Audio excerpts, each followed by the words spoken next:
Are we missing any board members? We're waiting on Dr. McGinley And then Dr. Height? and Dr. Height, yes.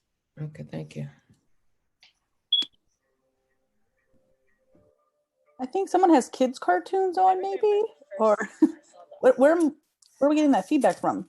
You're just hearing it. I'm just streaming the channel so that I can hear it before we go live. So you won't hear it after that. Sorry. It sounds like somebody also might be having a smoke detector or carbon monoxide detector beep in the background.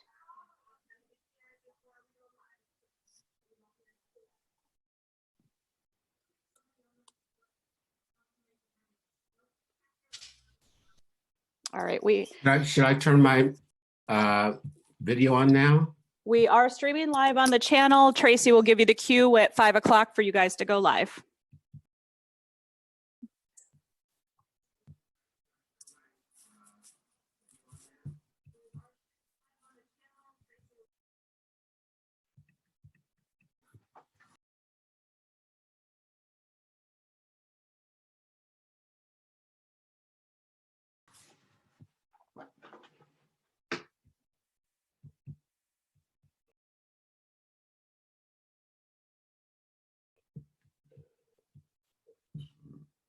The remaining board members, if you can hear, please go ahead and unlock your videos so that we can say hello.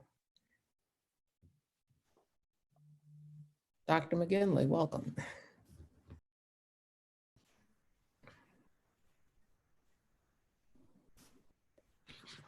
I believe once Dr. Height joins us, we may be able to begin.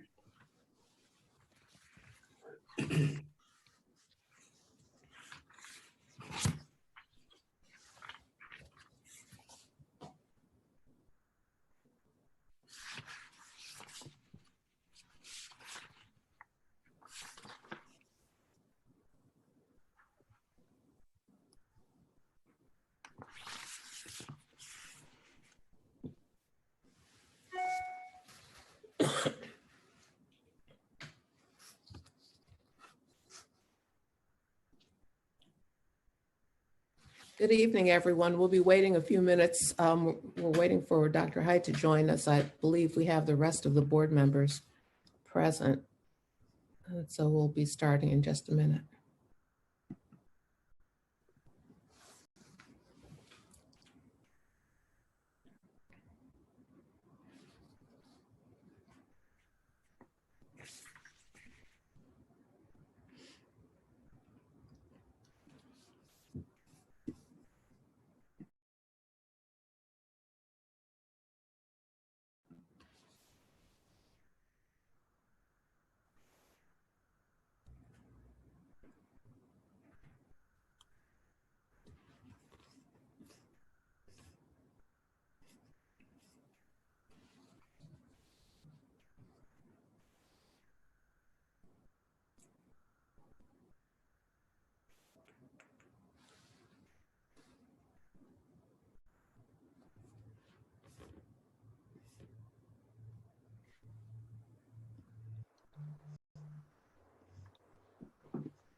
Dr. Height, our apologies for not getting you in more quickly. Board members, we are ready to begin the meeting. Thank you. Good evening, everyone. We hope you're all well and healthy, and we thank you for joining us tonight. Before we begin this evening, I want to note that we have one action item that was added to our agenda within the last 48 hours. This item was posted to the agenda this morning as action item 62 and is a call for preserving and increasing state and federal funding of public education. You can access action item 62 by visiting our website at philasd.org/schoolboard and reviewing the meeting materials for this evening. This is a critical item for public education in Philadelphia. By adopting this resolution, we will be joining districts around the nation in calling on our governors and our state legislatures to preserve state funding for public education and calling on our congressional representatives to advocate for additional funding for our nation's public schools. I'll be speaking more about this in a moment, but I hope that everyone who is listening tonight to tonight's meeting will join us in this advocacy.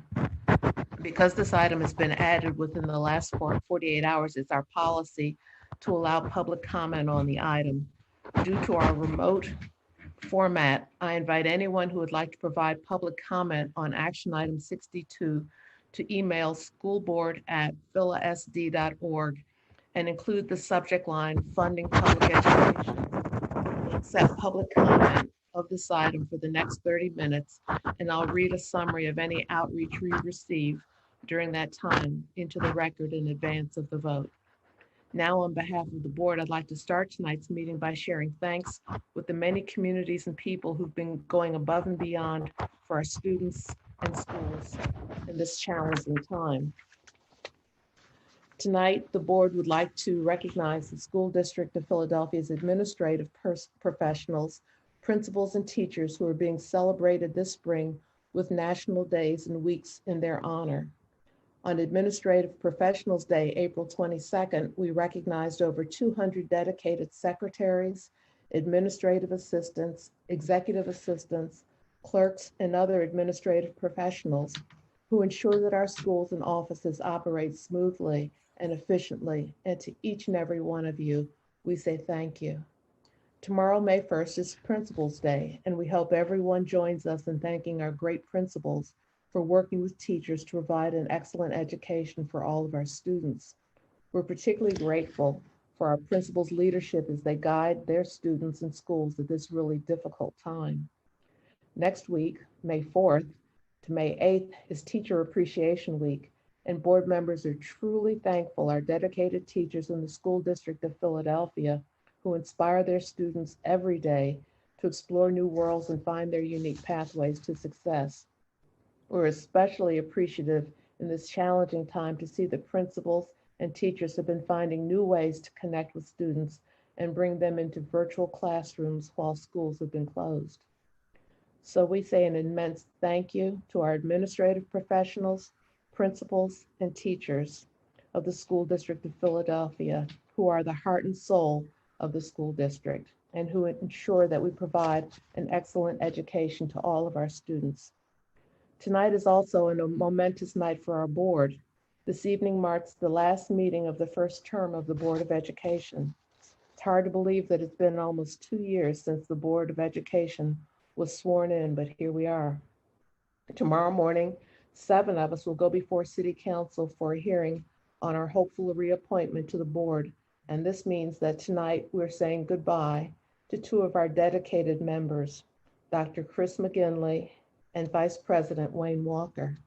Before we go further, I'd like to take a moment to thank them and honor each one of them for their distinctive service on the board. They're leaving with big shoes to fill. I'd like to start with words of thanks to Vice President Walker from Dr. McGulkin. Please share a few words about Mr. Walker and his work.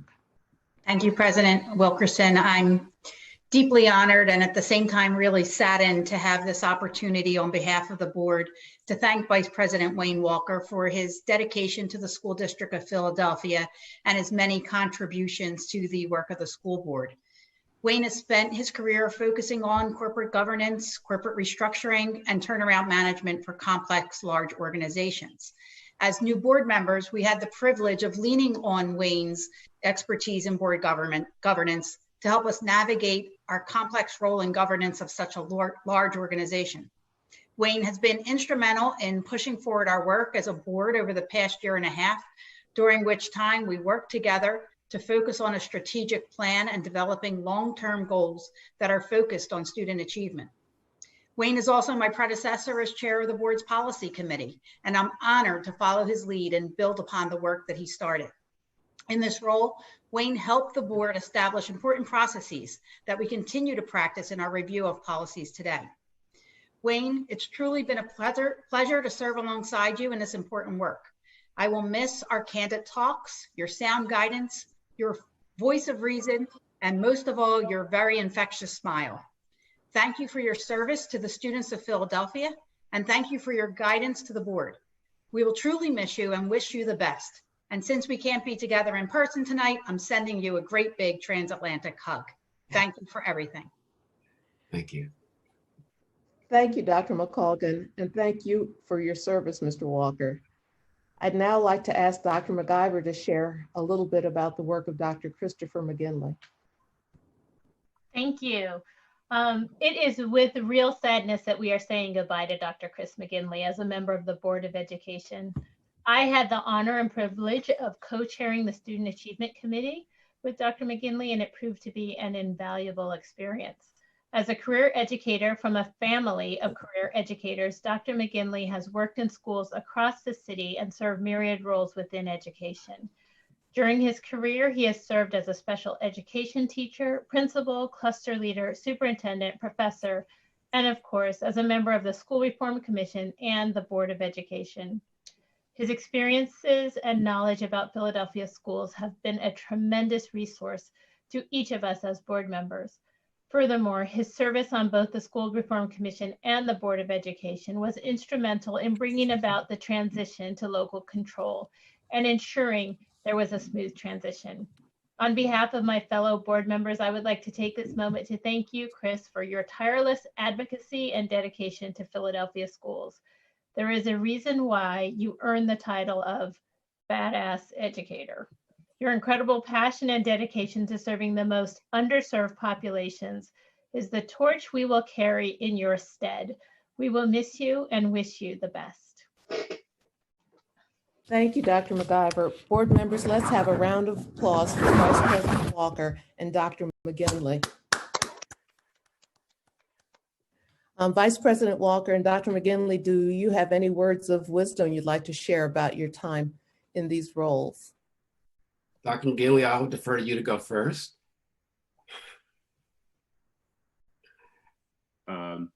Tremendous luck and great success as you work with Dr. Haidt and members of the administration in solving the fiscal challenges that are now at your doorstep. I certainly hope and pray that our teachers, our principals, our counselors, school nurses, and our students are able to be present and together in our school buildings and in our classrooms in September. I fully intend to continue to support the district in any way that I can in my role as a professor at Temple. And I would just note that I started working with the school district in 1981, nearly 39 years ago.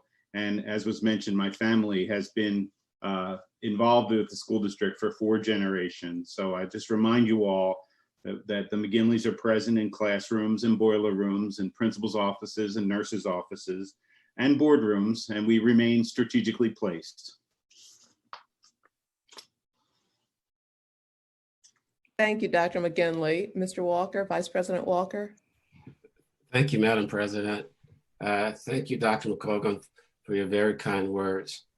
As everyone knows, I did not stand for reappointment to the Board of Education. And as such, as been obviously said, my term is tonight. I would like to thank Mayor Jim Kenney for the appointment.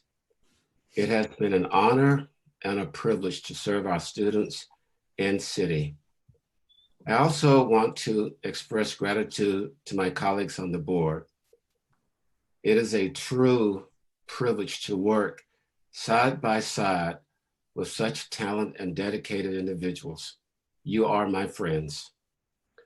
President Wilkerson, thank you for leadership. And to all members of the board, thank you very much for electing me to serve as Vice President. Dr. Haidt, I truly appreciate your effective and focused leadership and tenure as superintendent. You led the districts through its last financial storm. Your experience now will be invaluable as we navigate our current troubled waters. To the entire operational team for both the board and the superintendent, I say thank you. There is never a light at the end of the tunnel for your work. And I say extra everything to the board's office team. You are my family. And most importantly, to the community where the will of the people resides. I am so grateful for your voice and your relentless advocacy. You have impact and you have influence. Never stop, never give up. So finally, at this hour, we face a crisis. One, not of our own creation, but one that we must all together resolve. This challenge will build character. This challenge will also reveal character. So the core question is, who and what will we be after the crisis is over? No doubt, there are many issues to balance, including education quality, finances, equity, diversity, human capital, changing environments. I am confident that when everyone meets at the corner of will and wisdom, we will emerge a more educated, a more productive, and stronger Philadelphia. Dr. McGinley, I wish you well, and to the upcoming new board, including its new nominee, congratulations. Much love to our children, and thank you for the chance to help create a brighter future. Madam President. Thank you so much, both to you and Dr. McGinley. We certainly will miss you. And we have your phone number, so, so you won't be able to go too far. Next, I'd like to take a moment to discuss the important information that was shared in our budget hearing last week. During our budget hearing, our Chief Financial Officer, Ori Munson, made the magnitude of the financial risks we are facing at this moment very clear. In the span of a month, we've gone from a position of hard-earned financial stability to one of deep uncertainty with $1 billion deficit looming in the next 5 years. This means that we must take action now. We can't do this without you. As we speak, Governor Wolf and our state legislature are working to find agreement on a budget for next year. The budget must keep public education whole. We need for you to reach out to our governor and state legislators now to ask them to keep our schools whole. Tell them, keep state funding for education at the 2019-2020 level. We know that we're going to face major revenue shortfalls this year, this fiscal year and the next. It's funding from the state falls. The district will face a budget crisis more severe than even what we lived through for the last 10 years. We can't send our schools and our students back. Tell our governor and our state representatives that we must keep education funding at the 2019-2020 levels. We can't have come all this way to now cut education funding. Allow the district to use all federal funding to help with local revenue losses. The Federal CARES Act, the stimulus package that our Congress passed in the beginning of April, includes funding for education that is meant to help districts respond to the fiscal impact of COVID-19. This funding and any additional federal funding for education is essential to allowing the districts and schools to get through the next 2 years. This federal funding is going to come to us through the state. You've got to tell our governor and our state legislators that this is essential, that they allow schools and districts to use these funds to respond to local challenges. Our state officials cannot let these dollars be used to replace regular state funding. I'll begin by calling today's meeting for the last time, calling on Vice President Wayne Walker to make a general announcement to our guest.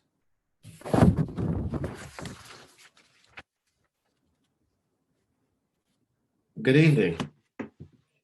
A representative from the Deaf Hearing Communication Center is here to provide sign language interpretation of the proceeding. And as always, we express our gratitude.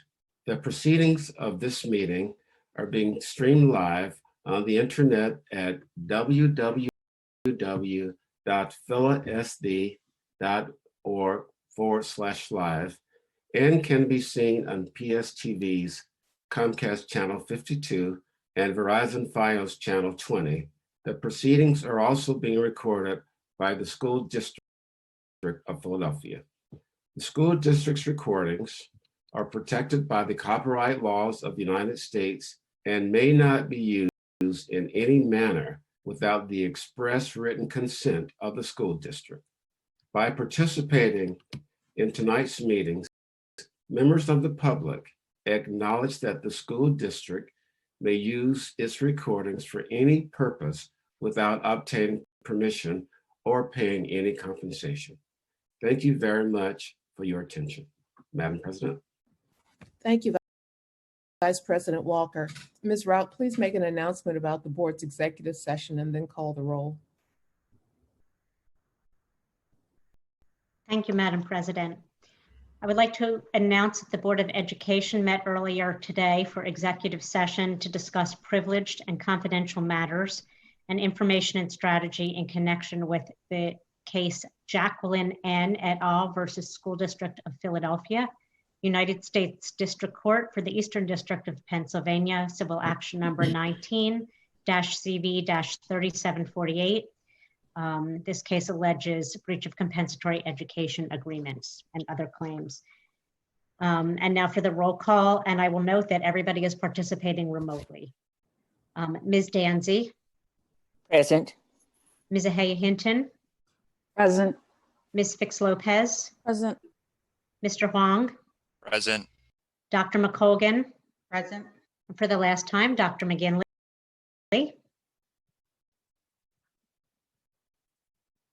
Dr. McGinley doesn't want to say present because he doesn't want to say goodbye, I'm guessing. Could you please unmute your microphone? Yeah, I am unmuted on my end. Okay. I am present. Okay, thank you very much. Dr. MacGyver. Present. And also for the last time, Vice President Walker. Present. Thank you. President Wilkerson. Present. Superintendent Height. Present. And Ms. Ibrahim. Present. And Mr. Williams. Present. Thank you so much. Thank you, Ms. Rout. Board members, before we proceed, may I have a motion to approve the minutes of March 26th action meeting? So moved. Is there a second? Second. Thank you. Board members, all those in favor say aye. Aye. Aye. Those opposed? Thank you. The minutes are adopted. Thank you. It's now time for our superintendent's opening remarks. Dr. Height. Thank you, Madam President. And do we have the presentation loaded?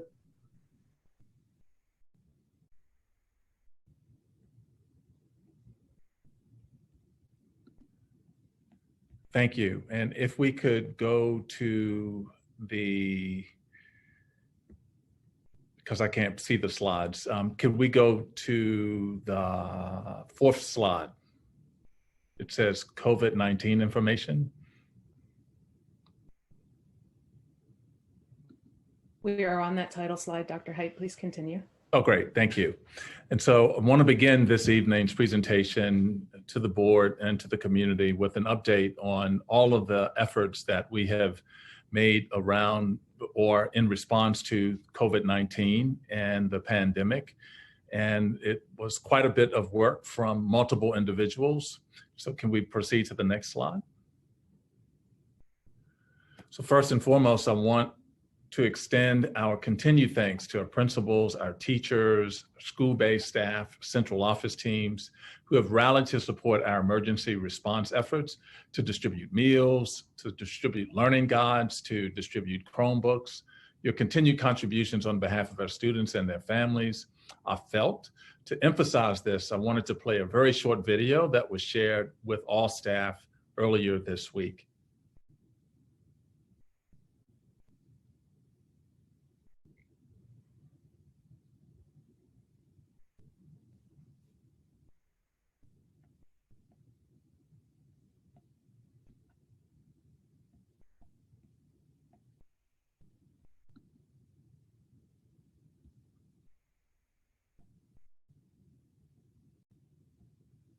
Are we able to play the video?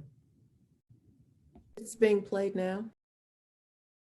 Oh, sorry.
So we'll move to the next slide. So on the the continuity of education plan, and last week, the district submitted its continuity of education plan to the Pennsylvania Department of Education. The plan outlined 4 phases to ensure that students are provided standards-aligned content, instructional support, and learning tasks throughout the school closure. Phase 1 began in mid-March with the distribution of learning guides and has continued as we move into digital learning and planned instruction, which is slated to begin on Monday, May 4th. Planned instruction is formal teaching and learning, similar to which occurs in a classroom setting. Teachers will use planned courses of instruction on new skills and concepts aligned to grade level standards and assess student learning and make adjustments based on student progress. The content covered from May 4th through the end of the school year on June 12th will be the content that would have been covered in the 4th marking period.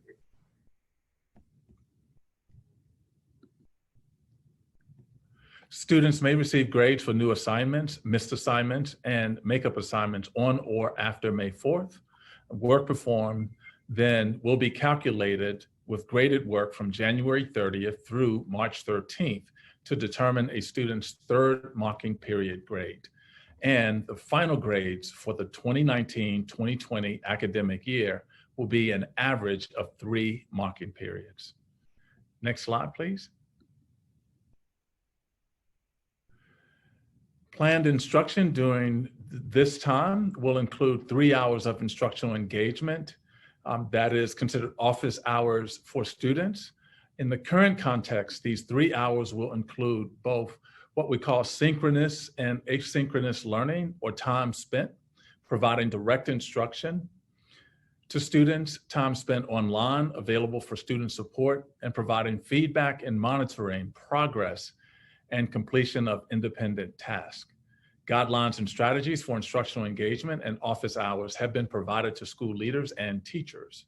The guidelines include examples of what students should experience in instruction and student workload, strategies for direct instruction, and resources hosted on the district's digital learning activities website, along with purchased instructional resources and approved apps and adaptive learning tools. We also understand that the home environment looks very different for all stakeholders, and as such, are being flexible in scheduling. Outside of the daily 3 hours of instructional engagement and office hours, students will continue learning by completing assignments and other interactive activities, and teachers will participate in common planning time, hold faculty meetings, and prepare for future lessons. More information about our plans and resources teachers will be using is available at philasd.org/digital learning.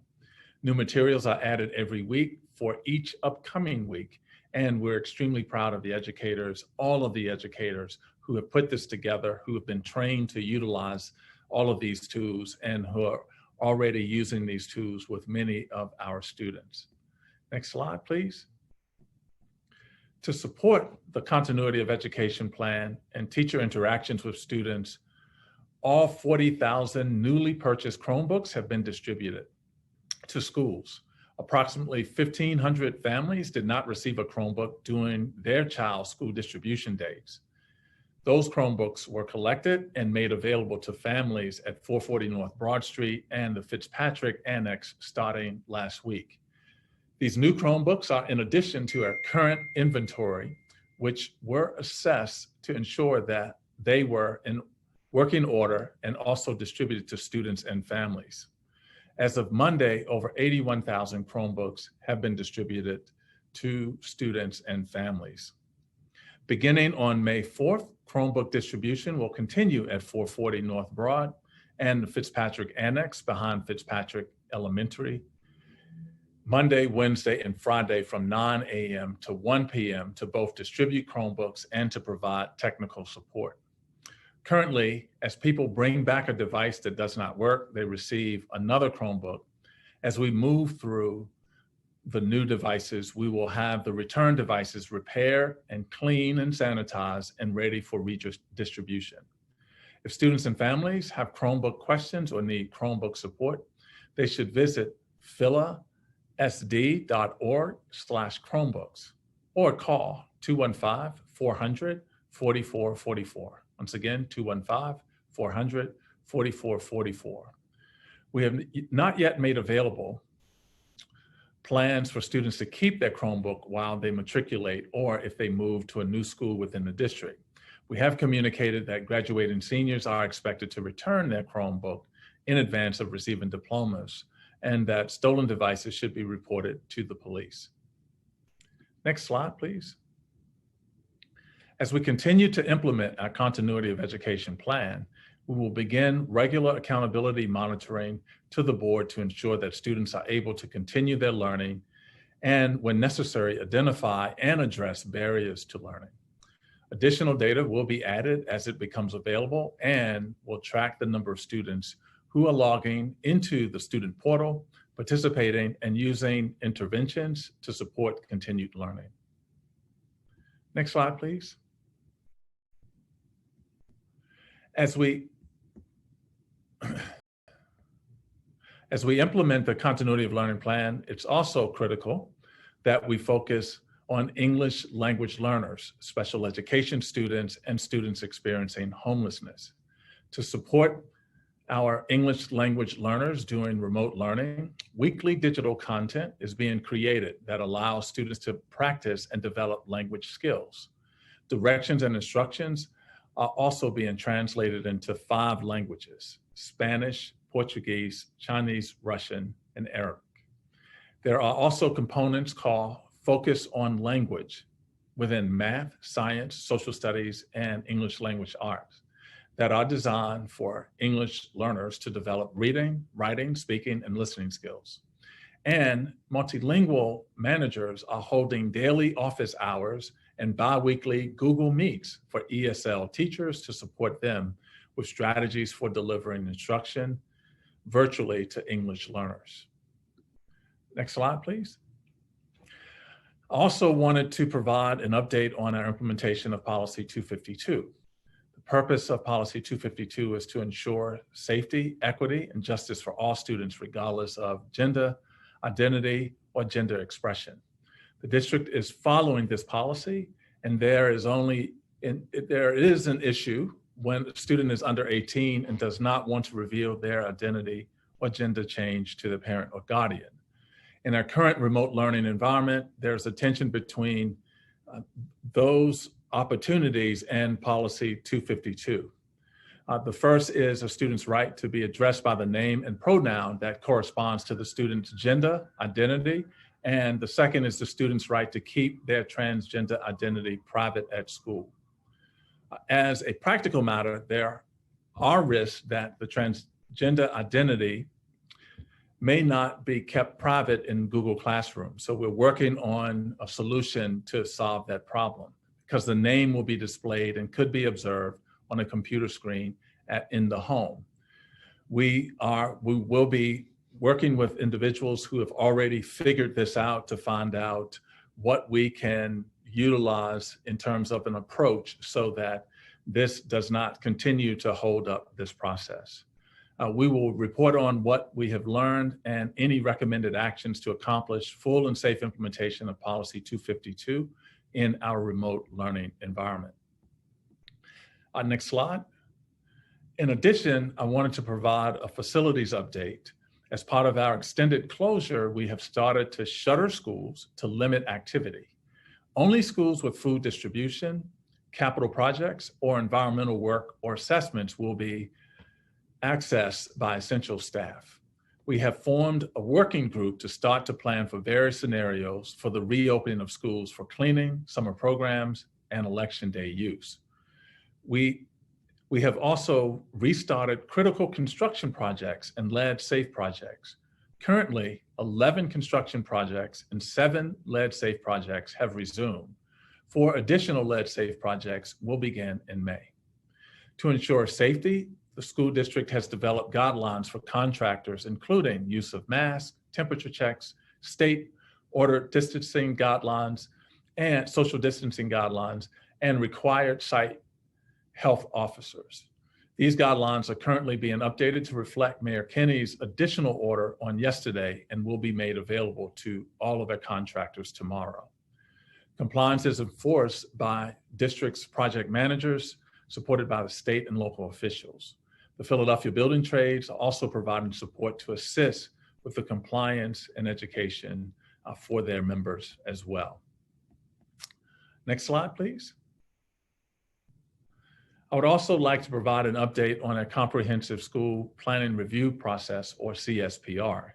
To remain consistent with the city stay-at-home order and social distancing protocols, we are canceling all planning committee meetings and community input forums for the remainder of the school year.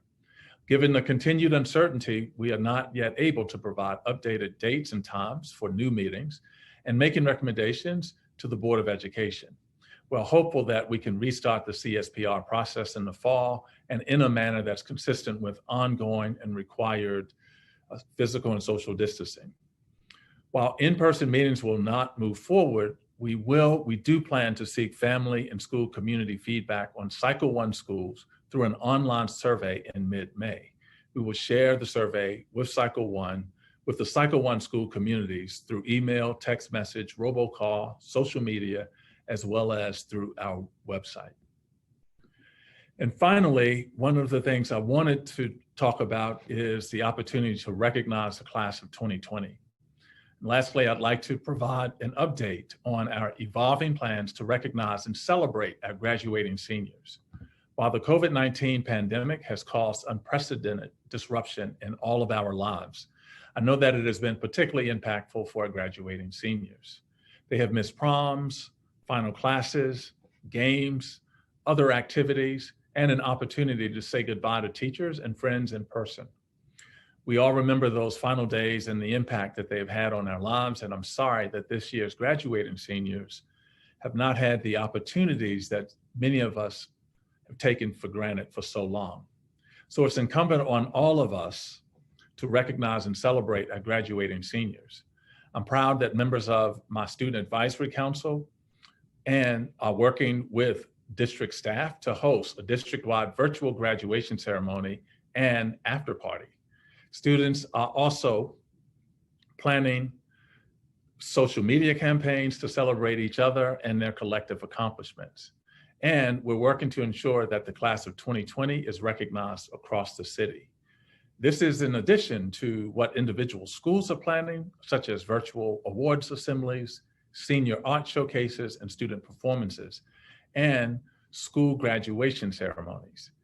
These are truly unprecedented times, and as I said at the beginning, I'm continually thankful for the ways that our principals, our teachers, our staff members, and school communities have rallied to support our students. So, Madam President, that concludes my remarks this evening.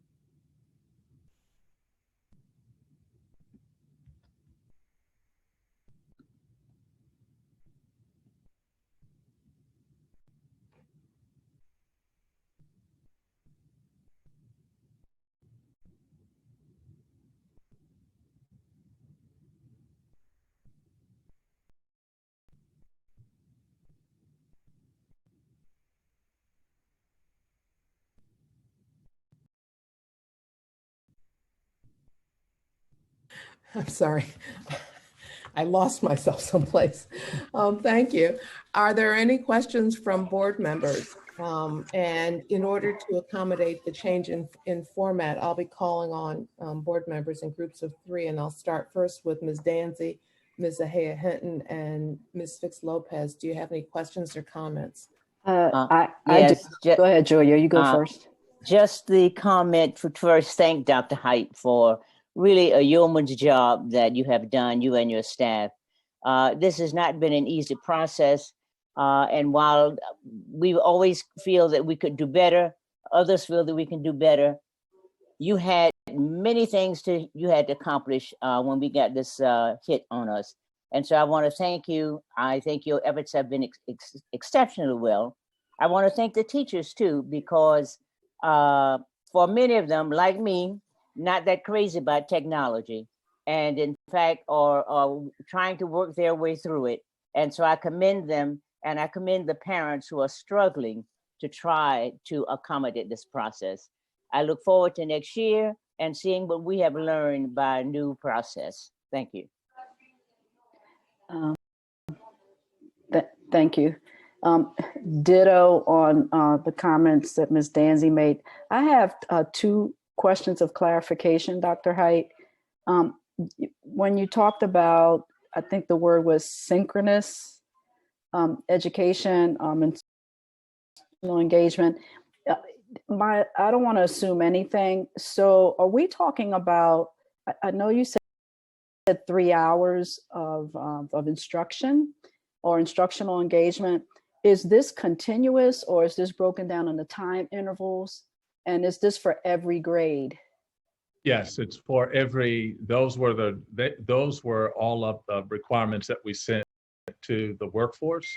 It is for every, it is for every grade, but the schedules will vary. That's why I said synchronous and asynchronous. Okay. Because it's work that could be done that's directed. It's also work that could be independent. It's opportunities for students to comment on each other's work and to work as a member of the group. And there's some direct instruction as a part of that. But it depends on context. It depends on what children are working on. And quite frankly, it depends on, in many cases, the comfort level of individuals. But that was part of our training as well of using these multiple approaches. And so, yes, it could equal to 3 hours, but the 3 hours could be students working on projects or working on other things, or so that's why I said synchronous and asynchronous. Okay. And my second question has to do with the shuttering of the schools. I'm not sure if it was on Facebook or on Twitter, might have been on Facebook. A comment was made by one of the teachers that with schools being closed, would they be able to get their belongings? Because normally, when you close for the end of the year, you kind of take everything that belongs to you. So that was my question, and then I will mute. Yeah, I think there will be an opportunity for individuals to go in and pick up their stuff once, in fact, the guidelines are lifted. If a school is not one of the sites that we identified, either a distribution site either a food distribution site, and it's open for some other reason, we don't necessarily want people going into schools if we have asbestos work going on or capital work going on.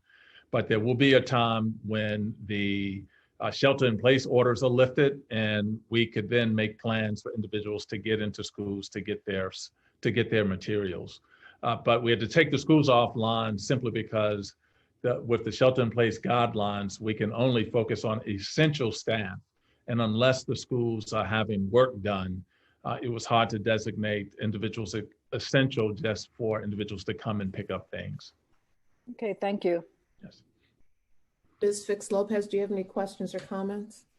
Yeah, I have mostly comments, but do want to go a little bit further. So maybe a question for Dr. Height at the end regarding policy 252. I do want to acknowledge that I know that you're working on this, and I am hoping that you can go a little bit further into what that work is.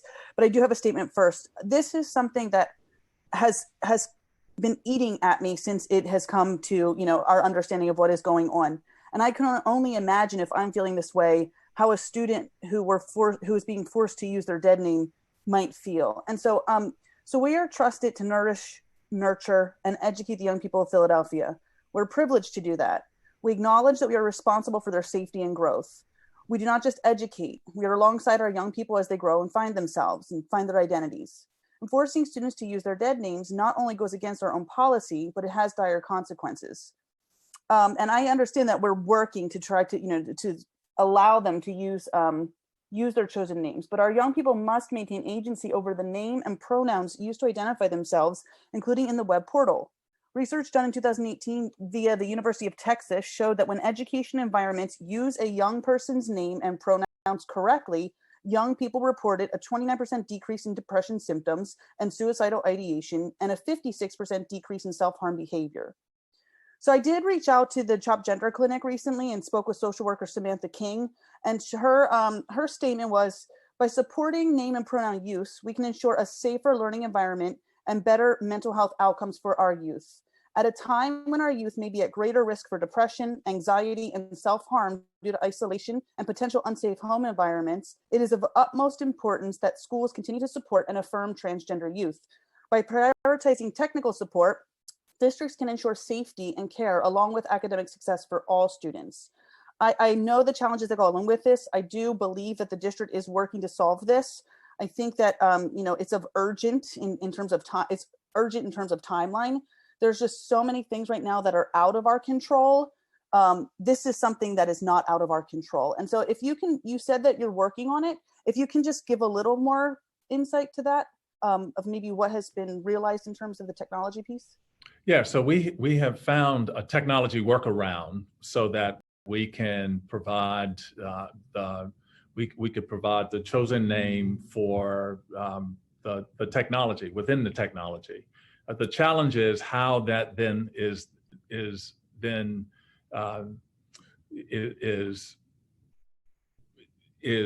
communicated once the student is somewhere else other than in their classroom. And we want to make sure that we don't put any student at risk as a result of that. And so we're trying to work through that technical, we've solved the technical problem.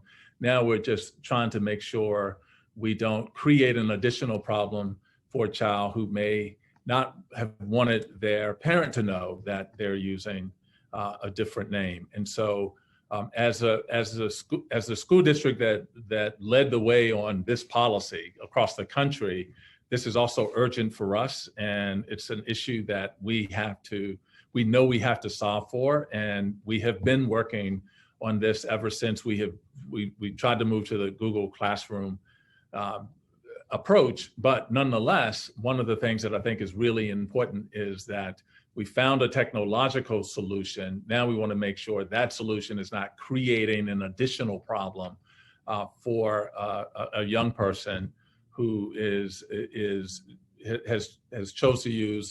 was using a chosen name as opposed to the dead name. And so that's what we're trying to work through now. And we've been in conversations with other districts that are also experiencing this, but I think we want to reach out to CHOP as well to get some recommendations from them on how and what's the best way to approach this. I appreciate that. And I'm glad to hear that we're all on the same page of the importance of this for our students. So thank you.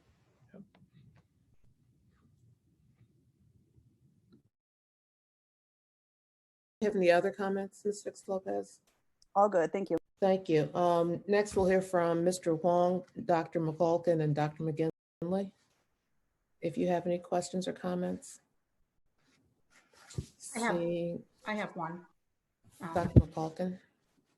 So for child abuse pediatricians and those in child protection, there's a worry because we're seeing decreased referrals for child abuse and neglect as compared to the same time period last year. And in part, we believe that this may be because children aren't being seen in person the way they normally would and being around mandated reporters. And we're hopeful that some of it is because children are home with their parents, and that is protective.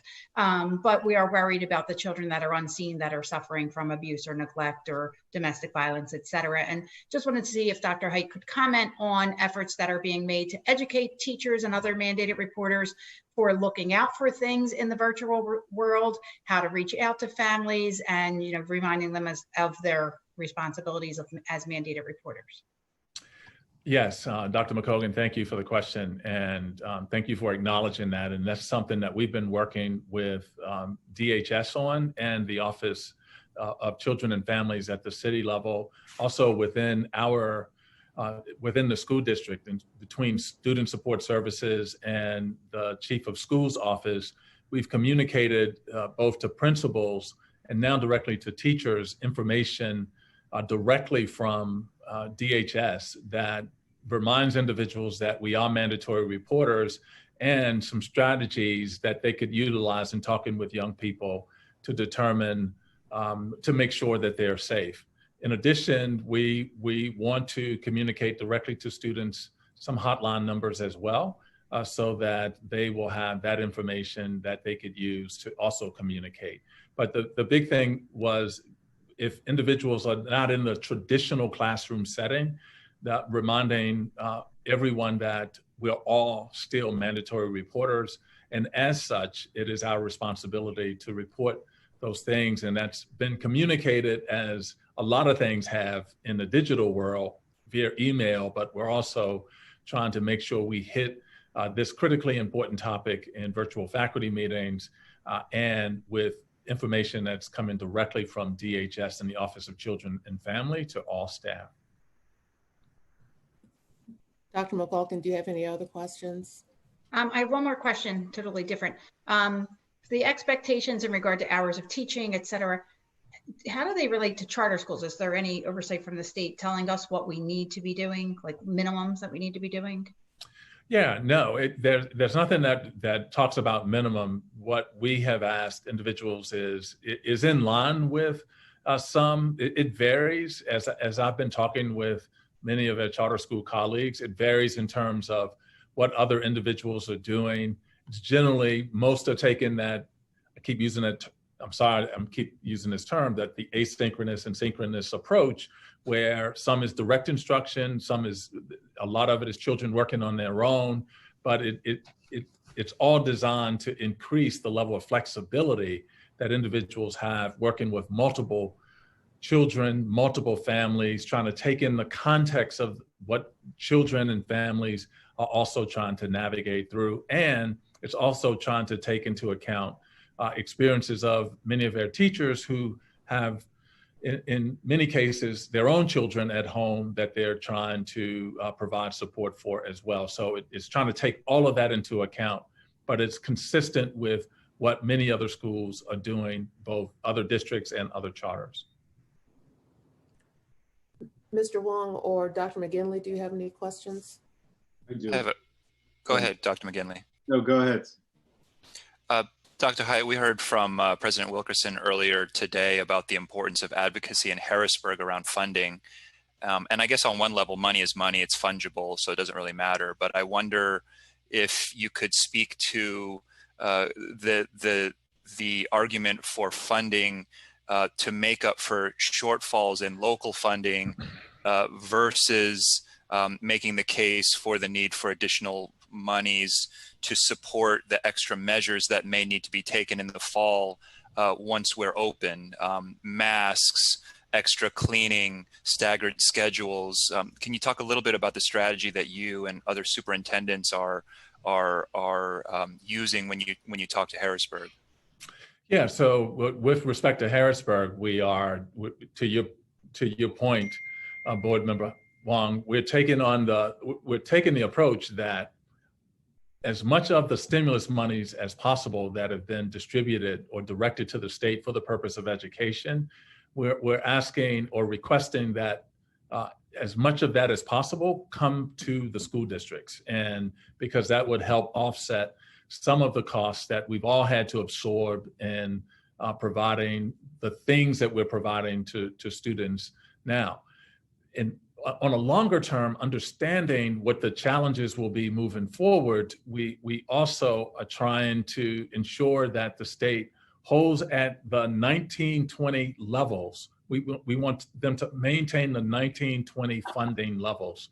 And we think by doing that, it could help offset some of the local revenue challenges that we may have. Those are the two primary asks. And then in addition to that, some waiver requests that we would need to operate within, simply because of the orders for sheltering in place and other types of things. We're unable to do some of the things that the state now requires. And so we need waivers. We factored into what we're trying to do is get the budgeted or the projected amounts for the cost of things that we're likely to need in the fall. And we're trying to make sure that we are planning for that as much as possible as we consider the spending throughout the remainder of this school year, so that we may be able to purchase some of those materials that will be needed to start next year early on so that we're not pushing that to next year's budget, but using some of what we're able to save during this period of time in order to get those materials for next year. Thank you. Dr. McGinley? Just two quick comments. One, I share the concerns that Ms. Fix-Lopez raised about the safe implementation, the safe following of Policy 252. This is a matter of safety from my perspective, and I hope that it is resolved as rapidly as possible. And then I just also, since it is my last meeting, want to thank all of the teachers and principals and members of the central office team who have really stepped up to do everything they possibly could in uncharted territory to try to take care of the children and their families with food and with instruction. And my hat is off to all of you for doing an incredible job pulling this together under the most difficult circumstances. So thank you. Thank you, Dr. McGinley. And last, we'll hear from Dr. McIver, Vice President Walker, and Student Representative Williams. Great, thanks. I have, I think, like 3 questions, but they're embedded within each other. The first question, Dr. Height, has to do with the fact that the new term starts on Monday for children, and my biggest concern are the children who were at risk in schools, whether it be with learning issues or just engagement. And I am curious what the theory of action was in creating the grading assessment rubric that is going to be used. So that, with that, I'm also interested in the district kind of giving some messaging for parents, because as a parent of 3 children, I need to be able to message to them what this next term means and how to keep them engaged. So that's my first question, and then I have another question after that. You want to go ahead and get both? Sure. Okay, so the other has to do with, there's actually 3 questions. The other one has to do with the Chromebooks and the tracking the Chromebooks. And I think this question was asked, and I was trying to look to see where if I saw the answer to that.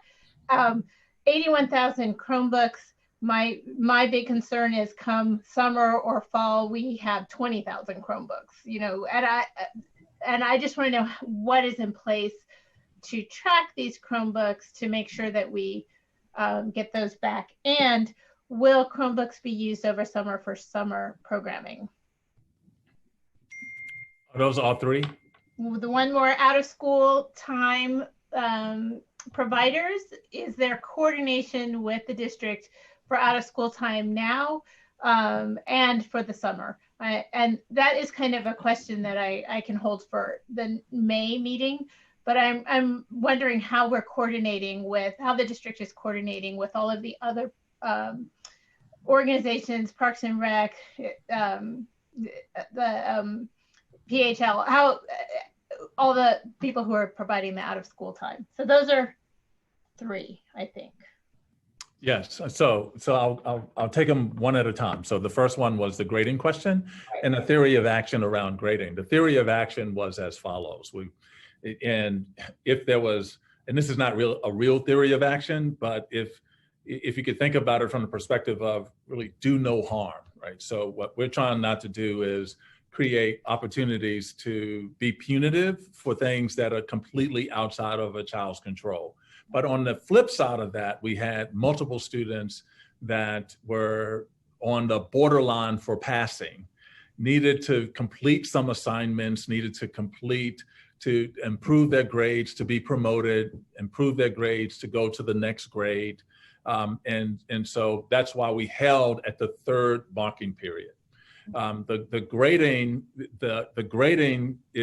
could be, and we're still working through what that is. It could simply be participation, and making sure that assignments are due back and that individuals have completed the assignment. The assignment is not necessarily being graded for content, but graded because it's been completed.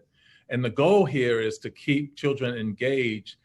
And we want to introduce new material, yes, but we also want to, as much as possible, reduce the regression that is likely to occur if, in fact, children were doing nothing during this period of time. And so it's more like feedback, if you will, with respect to the grading, but it is meant to be, it's meant to create a positive situation for students and not to be punitive. And so it's, I call it the do no harm theory of action, although that's not really a theory of action. The Chromebooks, each Chromebook has a serial number that is then attached to the student ID number. And that's one of the reasons, that's one of the ways we were tracking the identification of that. And that's why we were asking for certain forms of identification when individuals were coming in to pick those up. So each Chromebook has a serial number and we have all of this digitally. That serial number is also matched to a child's or student's ID number, and that becomes a matter of record in terms of how we will track those. The goal now is, with the exception of graduating seniors, we are leaning towards having children keep those Chromebooks over the summer, because there will still be activities that young people could engage with throughout the summer as well. And then the third question was OST providers. We are also working with the Office of Children and Families as well around the OST providers and the work that's going to be done, and whether that work will be virtual work or in-person work remains to be established, but we are coordinating with the city around the OST programs and all of those providers, at least through the summer.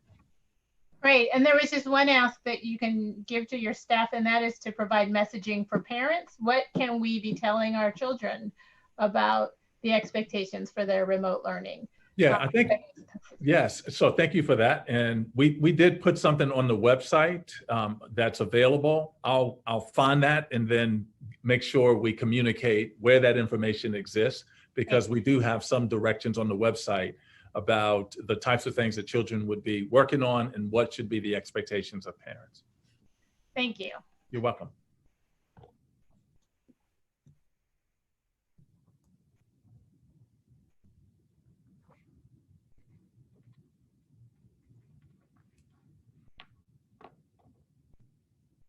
I think Wayne was up next. Thank you. I do not have any questions. Mr. Williams, do you have any questions for Dr. Height? No, I'm fine. Thank you. All right. Thank you, Dr. Height. Thank you for all the work that you and the entire staff are doing. We really do appreciate it. It's a monumental task. We have— Madam Chair, Madam President, if I may, just to answer Dr. McIver's last question, there's a parent letter on the digital learning site, and we'll make that available in other forms of social media as well, but it's a parent letter on a digital learning site that then gives parents all of the information that you were just asking about. Thank you. Thank you, Dr. Height. This month, the board held a joint meeting of the Finance Facilities Committee and the Student Achievement and Support Committee. At this time, I'd like to ask Mr. Wong and Dr. McGinley to provide a brief report on action items that were discussed at the meeting. Additionally, Mr. Williams, please be prepared to provide your updates. We'll start with the Finance and Facilities Committee. Mr. Wong. Thank you, Madam President. Our joint meeting began with a report from Naomi Wyatt, Chief of Staff, with information on the district's efforts during the COVID-19 public health crisis to support student learning. We also heard a brief report from Jim Creedon on facilities. Board members had several questions and feedback related to the following: sharing information on how schools are celebrating our seniors. We asked for an update on the comprehensive school planning review process and timeline for this work. We asked for a standing update on the continuity of education plan at each board meeting moving forward. We asked how the district is adhering to Board Policy 252, transgender and gender nonconforming students during remote learning. We asked for information on ensuring our on-site contractors are following safety protocols and that those protocols are being monitored. And finally, we asked for information on the expectations for teachers to interact with students during distance learning. I want to thank Dr. Height for addressing these questions in his report a few minutes ago and providing us with critical information. That concludes my section of the report. Thank you, Mr. Wong. Dr. McGinley. Thank you. There were several questions from board members on action items related to student achievement and support during the joint committee meeting. Related to action item number 2, resolution calling for charter school funding reform by the Board of Education of the Philadelphia School District, updated for 28/20. Board members requested that the language be amended within the resolution and reviewed for tone. Since our meeting, this action item has been updated with edits. Related to action item number 4, Laboratory Charter School of Communication and Languages, request for charter amendment pending. A board member asked, how many students will be moved to the new location initially? How many students will they bring on their per their enrollment cap if approved for the new site? The charter school office has shared that the school currently serves 571 students across 3 campuses. It is authorized to enroll up to 1,075 students. If the amendment is approved, the school plans to grow its enrollment to the 1,075 students across 2 campuses by the school year 25-24. I raised concerns on supporting action item number 13, an amendment of the contract with the fund for the School District of Philadelphia in the amount of $600,000. Related to action item number 46, authorization of the MOU with the Center for Supportive Services. A board member asked, what is the organization doing in schools, and how does this work? How does the work they are doing complement the work of our school counselors? And staff have shared the organization provides training for 11th and 12th graders to become peer mentors of 9th graders. The mentoring from older students helps build community with the 9th graders and allows them to feel connected to the school. This effort complements individual work of counselors may be doing with students involved in the program. Related to action item number 51, authorization to pay invoices to various hotels and conference centers and career technical organization conferences and competitions in the amount of $122,171. A board member asked if this is contingent on events actually happening, and can this item be delayed until May or June? Finally, the joint committee at the joint committee meeting, we also heard testimony from several individuals who shared feedback on charter school action items, digital learning and special education, facilities, and the comprehensive school planning process. For additional information on our meeting, copies of the materials from the meeting, please visit the board website. Thank you, and that concludes my report. Thank you, Dr. McGinley. Next, we'll hear from the District Partnership and Community Engagement Committee. Ms. Fitz Lopez, please share your committee report. Good evening, President Wilkerson, school board members, and stakeholders. I'm sorry, let me go back. I am reading for Pastor Chandra Williams. She's a member of our advisory council, and she's a minister and faith-based partner in Brewery Town, North Philadelphia. So I'm reading on her behalf. Good evening, President Wilkerson, school board members, and stakeholders. My name is Dr. Chandra I. Williams, pastor of the United Missionary Baptist Church, located at 25th and Thompson Streets in the Brewery Town section of Philadelphia. Let me first begin by saying that I am honored and privileged to be a part of the Parent and Community Advisory Council of the School District of Philadelphia. I take this role very seriously, in which I get to continue my work as a pastor in the community in which I was born and raised. I am a product of the School District of Philadelphia. Charles Dickens, in his book, A Tale of Two Cities, wrote, "It was the best of times, it was the worst of times. It was the age of wisdom, it was the age of foolishness." This quote sums up tonight where we find ourselves. With all the technology, we never saw this coming, and it hit us expeditiously. With that said, I am reporting tonight on the feedback that I have received from both parents in the Brewery Town community, as well as pastors across the city of Philadelphia, as we navigate through the remainder of the 2019-2020 school year while being affected by COVID-19. As a pastor and a resident of the Brewery Town section of Philadelphia, I would like to commend Principal Caroline K. Williams for her diligence in seeing to it that all the students of Robert Morris Elementary School received their Chromebooks. President Williams and I were in constant communication to ensure the parents were aware of the dates and times that they should come to the school to sign and pick up their child's Chromebook. As I spoke to many pastors around the city, I received feedback from a few. A pastor in the Logan section of Philadelphia stated, "The parents of my congregation have stated that the laptops have broken and the students are not receiving enough work." A pastor in the Frankfurt section of Philadelphia stated, "The transition was hard, but the teachers are doing a great job with reaching out via FaceTime." A pastor in the South Philadelphia section of Philadelphia stated, "Parents are grateful for the distribution of food as many have lost their jobs and it is taking a long time to collect unemployment, so every bit helps. Parents are concerned about grading and some are unsure of what the process will be for children entering kindergarten." Feedback from parents varied as well. One parent stated, "My sons have received their laptops and their teachers are very active. Should either of them need any further assistance, their teachers will FaceTime them." One parent stated, "My child is at mathematics and science charter school. She has not received a computer from them and I have asked several times. Her teacher is very engaged and they meet for 2 hours every day." Another parent stated, "This has been a very hard transition for my children. They were seniors and were looking forward to prom and graduation. My son also played softball and is pretty bummed that he could not play his senior year." As a pastor in the community, I have availed myself to speak with both parents and students who are dealing with the trauma of COVID-19, whether they are members of the church or not. Students are unsure of whether they will be back in school in September based on what they're hearing being reported on the news, and if so, they are concerned with whether they will be abruptly closed again.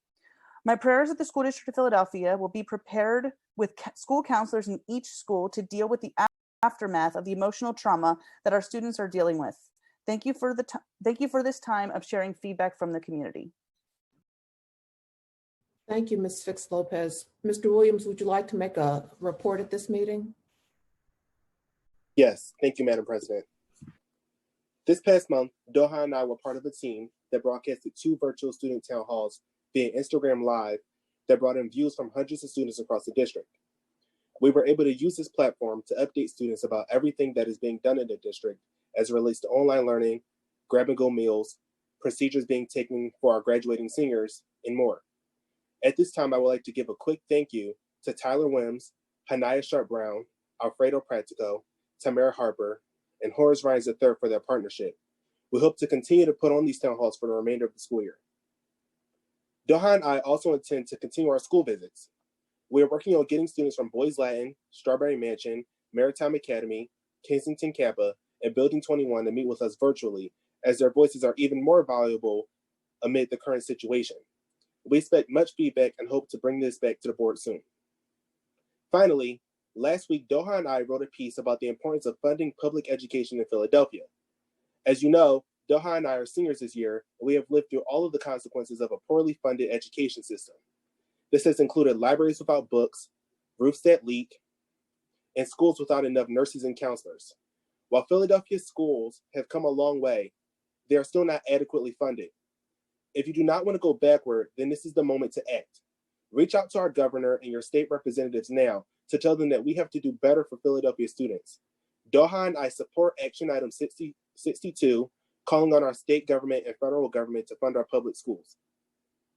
This concludes my talking points for the month. As always, if you would like to contact Doha and I, please don't hesitate to reach out to us on Instagram or Twitter at PHL Student Reps. Thank you. Thank you, Mr. Williams. Next on our agenda is hearing from our registered speakers. Additionally, I'd like to acknowledge written testimony received for both our regular action items and testimony that's been received during this meeting on the topic of action item 62. Actually, I don't think we did receive additional testimony on action item 62. The board received written testimony in support of the classroom modernizations that occurred at their schools from teachers and school administrators at C.W. Henry, Taggart School, Lamberton School, Allen Locke School, Pennell School, and Rowan Elementary School. The board also receives significant outreach related to action item 4, the Laboratory Charter School of Communication and Languages request for an amendment, and that item will be considered at this meeting. The board received written comments from 47 individuals who are against the request for charter amendment for Labs Charter School. One of these written comments included a petition against the amendment request, which was signed by 613 individuals. Additionally, the board received outreach from 6 individuals in support of the charter amendment. Also, at this time, I'd like to summarize testimony the board received on action item 62 since, like I said, there was no, I'm sorry, no testimony on written testimony on action item 62. And with that, Ms. Rauch, would you please share our speaker's policy and then call our first speaker? Thank you, Madam President. On behalf of the Board of Education, I'd like to thank the members of the public who are participating tonight for your input on matters and issues, including those proposed for action this evening. To respect every speaker's time, we will be strictly enforcing a 2-minute per speaker time limit. There will be an electronic time prompt that will be shared on your screen. When the timer goes off, your time is up. I will try to jump in at the 20-second mark to remind you that you need to wrap your remarks up. Student speakers, elected officials, and those speaking on action items will be first on the agenda.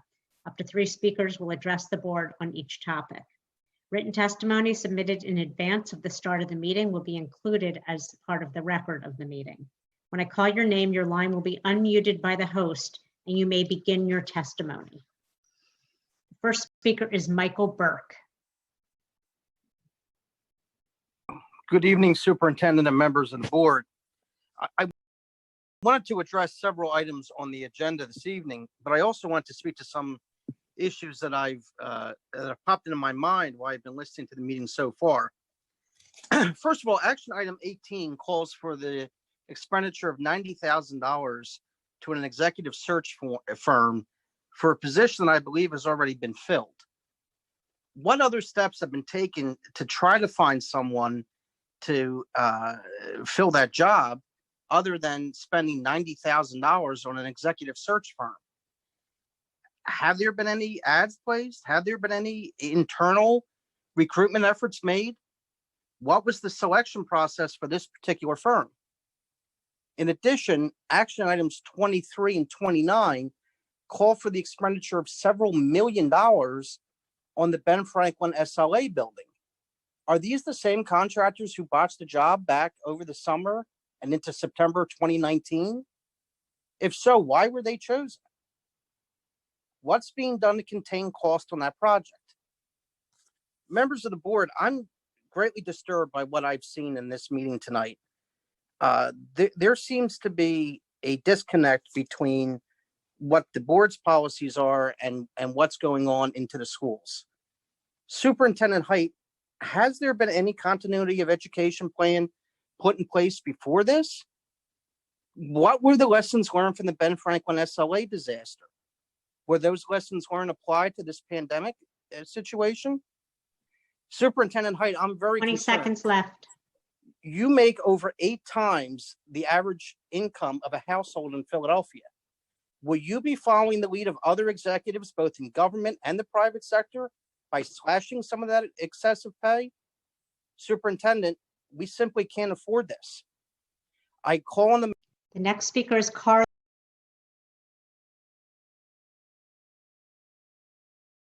Lewandowski. Hi, can I be heard? Yes. Great. Good evening, and thank you for allowing me to be here today. My name is Dr. Carla Lewandowski, and I'm the parent of 3 kids at Thomas Mifflin. In the minutes of last year's action meeting, President Wilkerson proposed that the board delay the vote on the same action item in order to gain additional information about community outreach, traffic and bus routes, and enrollment trends she would like answered. I am here to say that their application still has the same unanswered questions. Laboratory Charter's community outreach was perfunctory at best. As our state representative Pam Delisio pointed out in a letter sent just before the meeting to everyone, we met with leadership of LAB last April and explained what substantive outreach efforts look like. A move of this magnitude is sure to impact the neighborhood and our amazing local public school for at least 10 years, the length of their lease at the location. Despite knowing about this move since last July, according to their board minutes, they did not come to speak to our community until just last month. LAB has still not answered questions regarding traffic and bus routes, which is many of my neighbors' biggest concerns. The CEO stated that it was the decision of the bus company to choose the staging area, and she said she could not guarantee that our neighborhood streets would not be used as a staging area. We have experience with this happening already when Pierce was temporarily located at this same facility. Our neighbors' cars and driveways were blocked by a line of buses for up to an hour while buses idled in front of their homes. 3300 Henry is not feasible as an elementary school or middle school, especially given that there is already another elementary charter school at the exact same location, which grows a grade level each year. Lab's motivation is clear. The move will allow them to get more students, actually doubling in size. What's still not clear is how this will impact our thriving neighborhood school. 20 seconds left. Given the fact that they still have not answered President Wilkerson's questions, I urge you all to say no. This type of behavior and lack of outreach should not become the precedent for the interactions of future charters with potential neighbors. Thank you very much. The next speaker is Alex Keating. Hi, everyone. Can you hear me? Yes, thank Excellent. you. Thank you for the opportunity to speak this evening. Along with many of my community members, I'm in opposition to Laboratory Charter's application to relocate to East Falls. I'm a father of 2 students at Thomas Mifflin School and have been a resident of East Falls for nearly 15 years. I attended the East Falls Community Council meeting last month. Going off how little information Lab Charter shared at the meeting, I assume the meeting was just a prelude to future community engagement. There were no firm dates or times offered for next steps on their behalf, no impact or traffic studies shared, or much other relevant information in my opinion. Needless to say, I was shocked when I found out that 1 month later, the school board was voting on their application. I'm not a charter school hater by any means. My wife is a longtime teacher at a charter school in Philadelphia. Her school serves a community that had a gap in neighborhood public school options due to school closures in that neighborhood.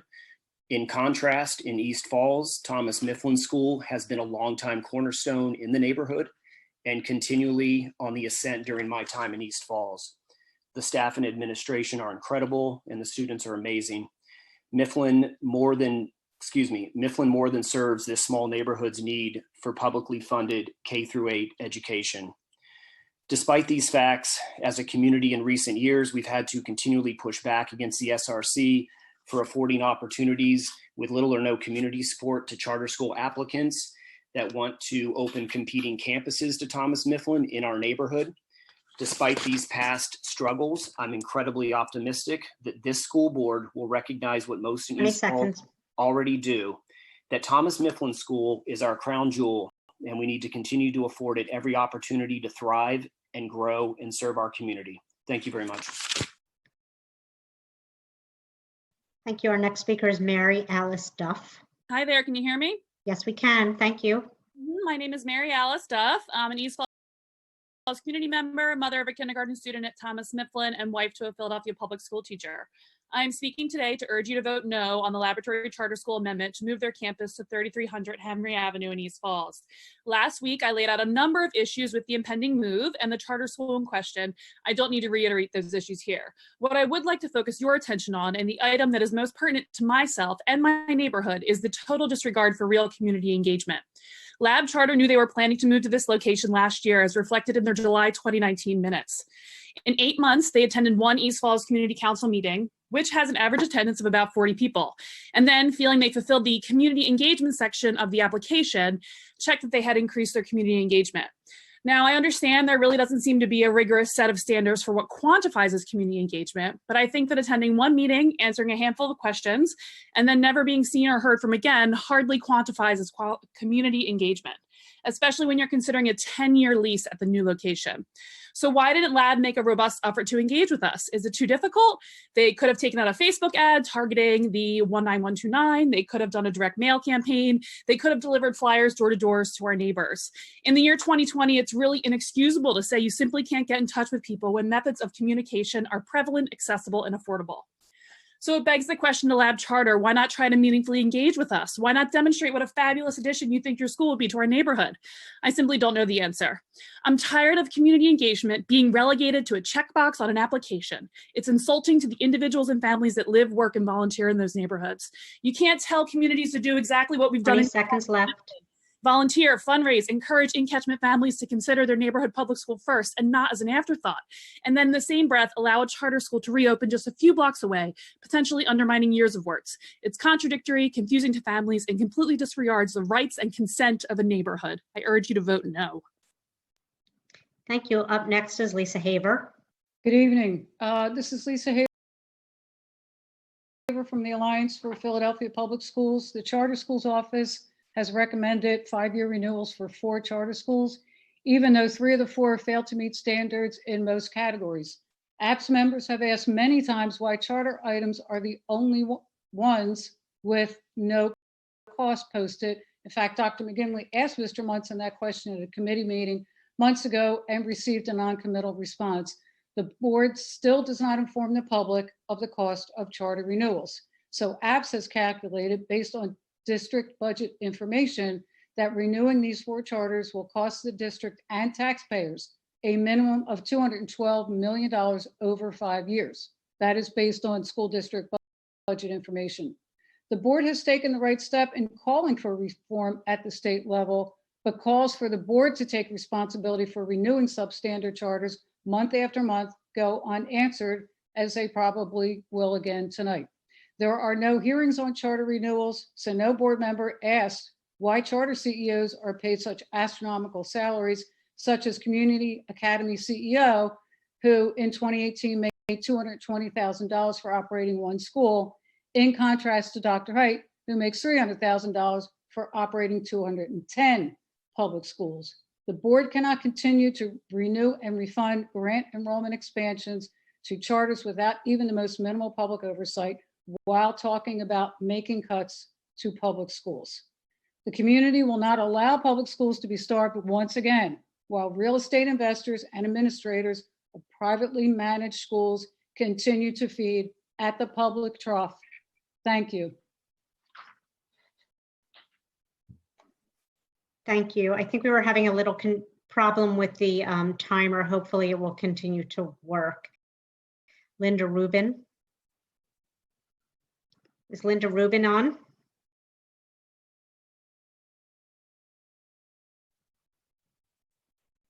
Says I'm muted by host. Unmuted by Okay, host. we can hear you now. Okay, thank you. I urge the board to reject the laboratory charter amendment to move even part of its program to 3300 Henry Avenue. It currently has 3 locations for K-8 on opposite sides of the city. Last year, they petitioned to move all 3 locations to 3300 Henry Avenue in direct competition with the East Falls Neighborhood School, Mifflin. They lied to the CSO and to you about having done outreach to the Mifflin community. You sent them back with instructions to do so.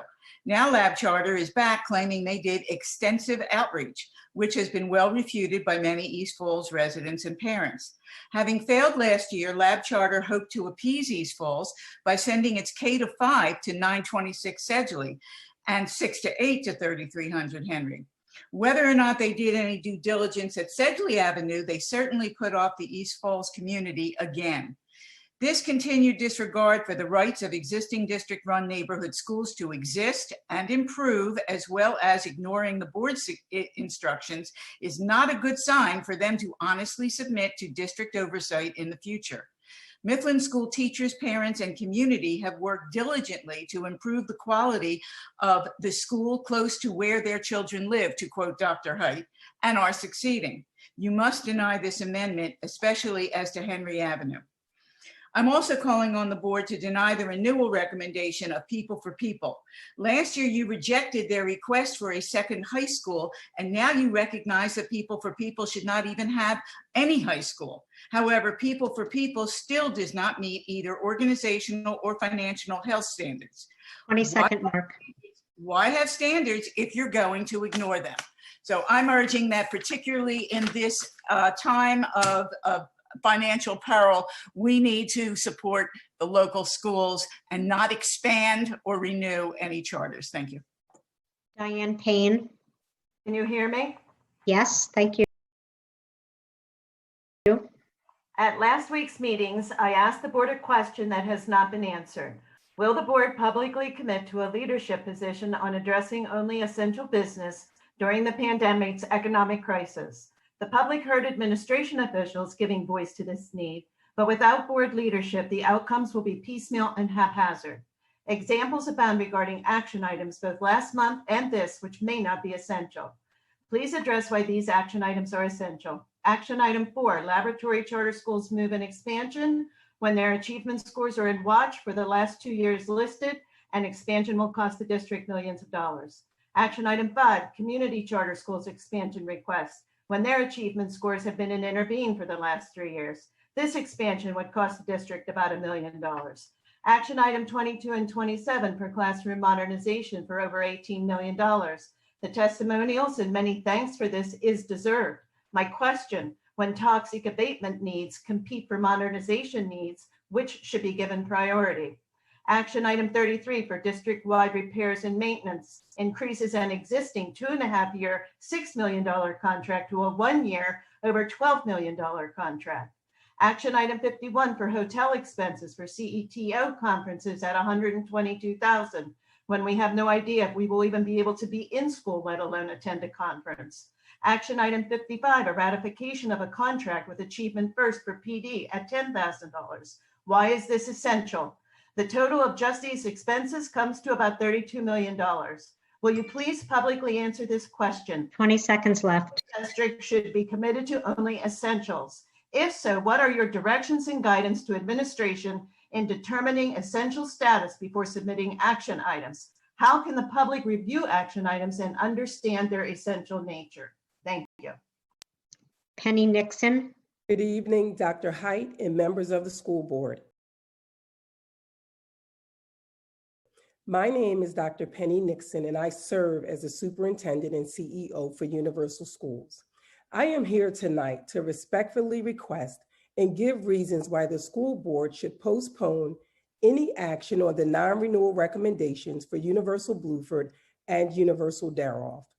First, in an email dated April 9th, 2020, the charter school office stated, final renewal recommendation reports for Bluford and Daroff were not sent to either school because the CSO had not been notified of or been able to identify the name of individuals serving in the capacity of CEO of Universal Bluford and Daroff. This claim by the CSO is both puzzling and inaccurate.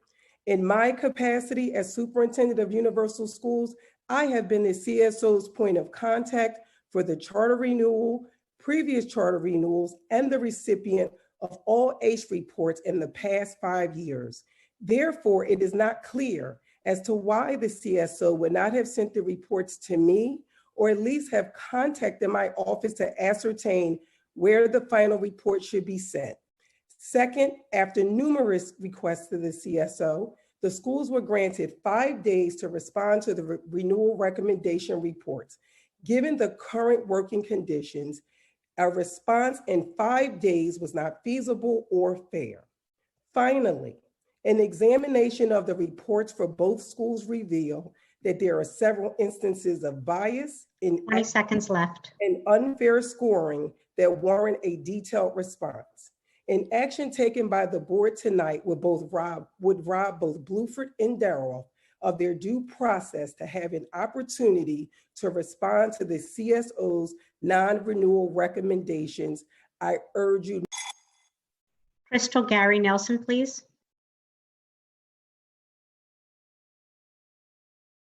Good evening. Anonymity is the death of education. When students feel they are just another number or statistic, then school is just a building. Universal Bluford is an educational institution, a place of hope and discovery, where our scholars feel a sense of community, connectedness, and pride. Throughout the charter, we have provided stable leadership and a school climate conducive for teaching and learning. I have been the principal for 7 years and have been diligent in my efforts to provide a positive school culture where scholars, teachers, and support staff feel socially, emotionally, and physically safe. This is evidenced in the 2018-19 School Progress Report, where Bluford scored in the model performance tier, averaging 78% over a 3-year average for growth. Throughout my tenure, Bluford is a story of progress. We are making incremental gains in academics as noted in the 2018-19 SPR, scoring 62% in growth on standardized assessments. In fact, Bluford was number 2 in the similar schools group in 2018-19 and number 1 for the 3-year average in the similar schools group. We were highlighted in the Inquirer for our improvement.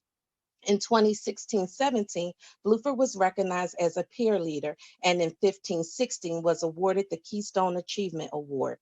Bluford is a staple in the community.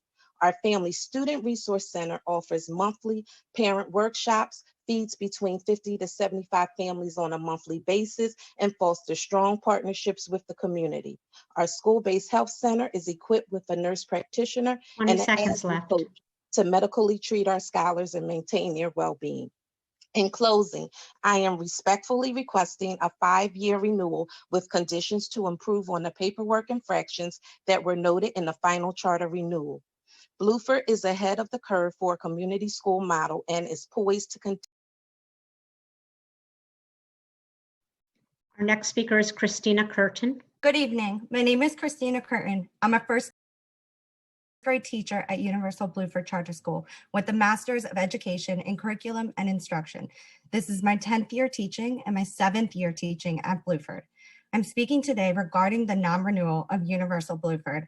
I know that the School District of Philadelphia is committed to academic and social excellence, as well as the welfare of all scholars across the Philadelphia area. And seeing how Bluford is a place that provides all of those things, I'm confident that you will support the renewal of Universal Bluford. Bluford has an excellent staff and has provided abundant professional development opportunities, which are transferred so effortlessly into the classroom, permitting growth among all of our scholars.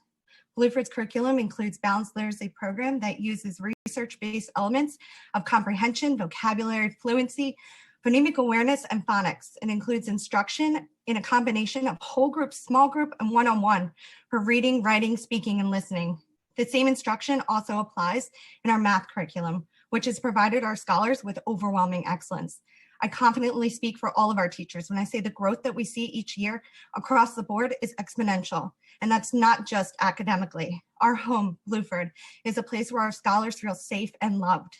They can be themselves, showing true confidence. Bluford is the hub of our community. Our scholars look forward to coming to school each day. Many scholars even spend their evenings with us, where we provide them with after-school activities, including tutoring and academically based interest clubs to further their education. Even in these difficult times, we've been providing our scholars with live core instruction every day, as well as specials and 20 seconds left. As you can see, Bluford is so much more than a school. The teachers and staff go well above and beyond for every scholar and member in our community. That is why I know you will make the right decision and renew Universal Bluford Charter School. Thank you. Eileen Poses. Hello? Yes, we can hear you. Please start. Okay. Vote no on action item 55, which allocates $10,000 to Achievement Plus and similar contracts. Why does the board approve contracts for scripted, expensive programs from corporate education providers when we have Philadelphians ready to provide professional development? For example, Rothschild Education Consulting has been providing math support for over 20 years. Head of the company sent both her children to district schools. She received her doctorate in math education from Penn and would love to work with the district. Her program is not scripted. She looks at the level of math understanding of each educator with whom she works and adjusts the program accordingly. She worked with students in Chicago and in New York City schools and can show a record of her success. This is not an advertisement for her services, but mentioned only to show that we can look locally for professional development. It could be cheaper, it could be more effective. Achievement First educates using strict discipline and a narrow focus to educate students. In 35 years of teaching special education students, I have never viewed my students as undeserving of a broad interconnected curriculum. For instance, I taught the times tables by having students sing a different song for each table to familiar songs. The happy birthday song for the 7 tables, 7, 14, 21, 28, and 35, 42, 49, 50, 56, 63, and 70. You can teach place value using pennies, dimes, dollars instead of ones, tens, and hundreds. Before awarding contracts, look in-house or look at successful private or suburban models, not edgy privatizers for new ideas. And this is for our leaving board members. It's a song to High Noon. Do not forget us, Chris McGinley, on this your last board day. Do not forsake us, Vice Wayne Walker. 20 seconds so left. sad you'll not stay. I do not know what fate awaits kids when your support for schools does leave. And we must face low-funded schools and halt new charters, expensive charters. It makes the public truly grieve. Our next speaker is Katie Holenbach. Good evening. My name is Katie Hollenbach, and I'm the proud assistant principal of Universal Daroff Charter School, and I would like to address the proposed non-renewal of our school. Throughout my 4-year tenure at Daroff, I've witnessed tremendous growth and positive change in not only academics, but in school culture and climate, recruitment and staffing, and community innovation. This evening, I would like to highlight the critical evidence that supports the renewal of Universal Daroff Charter School. During my first year at Universal Daroff in 2016, there were over 300 out-of-school suspensions, and the climate and culture of the school was unstable. The following year, by implementing a social-emotional learning initiative, teacher-led PBIS program, and restorative practices, we decreased the number of suspensions to around 50 for the year. During the 2 subsequent school years, our suspension numbers continued to remain low and not exceed 50 total suspensions for the year. Like any other turnaround city school, Daroff has struggled with recruiting and retaining highly qualified teachers. However, we've implemented programs that have strengthened our existing talent and helped us to recruit and retain quality teachers. Over 20 of our current staff members have referred candidates to us, who we have then hired simply because they like working at Daroff. Additionally, we have succeeded in our efforts to help at least 5 non-certified staff members obtain their PA certifications. At Daroff, we believe in closing the achievement gap and providing the absolute highest quality education for every single one of our scholars, regardless of background, exceptionality, ability, or disability. We employ an early literacy initiative in all of our lower school classrooms, remain focused on the goal 20 seconds of all left. Scholars reading at or above grade level by 3rd grade. We think outside the box, and we firmly believe in community change and innovation. We designed and built a brand new state-of-the-art technology reading and innovation hub, and we developed a staff book club, had critical conversations around race, equity, and achievement. We solidified. Next speaker is James Ruffin. Is James Ruffin participating?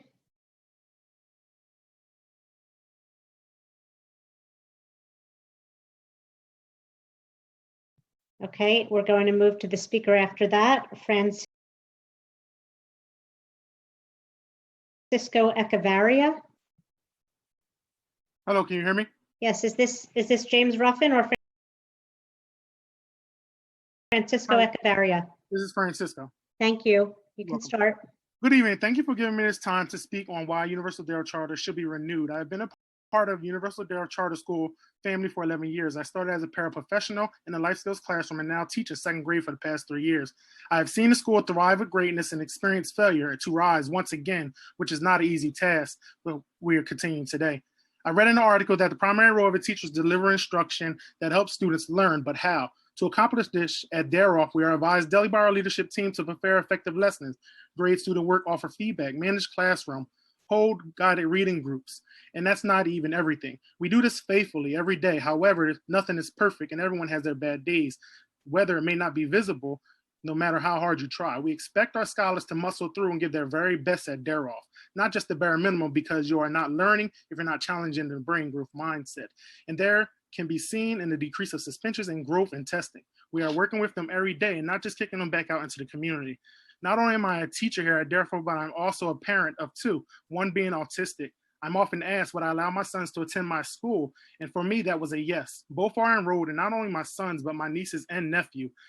That speaks volumes alone on the belief I have in the entire staff and the Daroff environment to educate. It is also known, in fact, that parent and community involvement in educators is crucial, with social media being a huge part of today's world. Daroff has now been utilizing assertiveness to keep families aware of updates and board meetings. With our social media platforms, families would not have been able to have laptop distributors, allowing us to be in our full 3rd week of virtual learning. Even through this rough time, we have been able to maintain and strengthen our relationships with our families and scholars by maintaining our high expectations and learning through our 20 seconds left. Parents and scholars are still receiving not only a high quality education, but love, relief, and truth from all staff from the school. In closing, I'm requesting that the board to renew the Universal Daroff's 5-year charter. Thank you again, and God bless. Maddie Lubert.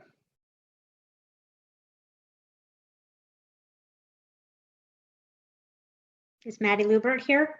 Okay, we'll move to Sherry Michaud. Hi, sorry, this is Maddie Lubert. Okay, thank you. You can I start. was mistaken because I thought I would go after the vote. I am Maddie Lubert, an English teacher at Kensington Health Sciences Academy, a PFT member, and a member of the Caucus of Working Educators. I also identify as queer and non-binary. My students call me Mix Lubert, and I open the school year with a conversation about pronouns and identity in order to introduce myself. I also consider myself an advocate for LGBTQ students in our city schools. I've submitted longer and more detailed testimony in writing about policy violations and the way student names are imported into our G Suite system and then publicly displayed. But right now I'm going to speak personally as a teacher in our district who has sought networks of support for the queer community in Philly education. Per SDP's actions, it seems like Policy 252 was never intended to be enforced. There is no clear process for reporting violations, and the current office that oversees such complaints, student rights and responsibilities, seems stretched too thin to give these issues the attention they deserve. In lieu of an actual complaint process, SDP staff rely on informal professional networks. About once or twice a month, I receive an email from a random colleague or a Facebook message from a friend concerned about what's going on at X school. Furthermore, there is no consistent and effective training from SDP on the policy or queer issues in general. I know this because I've been called on to fill this gap at my school. New hire orientation, PD in the Office of Teaching and Learning, and at Penn GSE. To recap, a full-time teacher who wants to feel safe at work and protect queer kids at school has been called on repeatedly to do this work for our district. I'm proud to be an advocate, but school district policy and training must be centralized for consistent and equitable implementation. Stop waiting for your queer students and staff to sound the alarm. It's unforgivable that young people have to advocate for themselves when it comes to issues of safety and identity. That staff have to cross their fingers and wish for a principal that will take on queer issues. Please enforce Policy 252. Strengthen your commitment to queer people in our schools and create an equivalent policy for SDP staff. Thank you. Okay.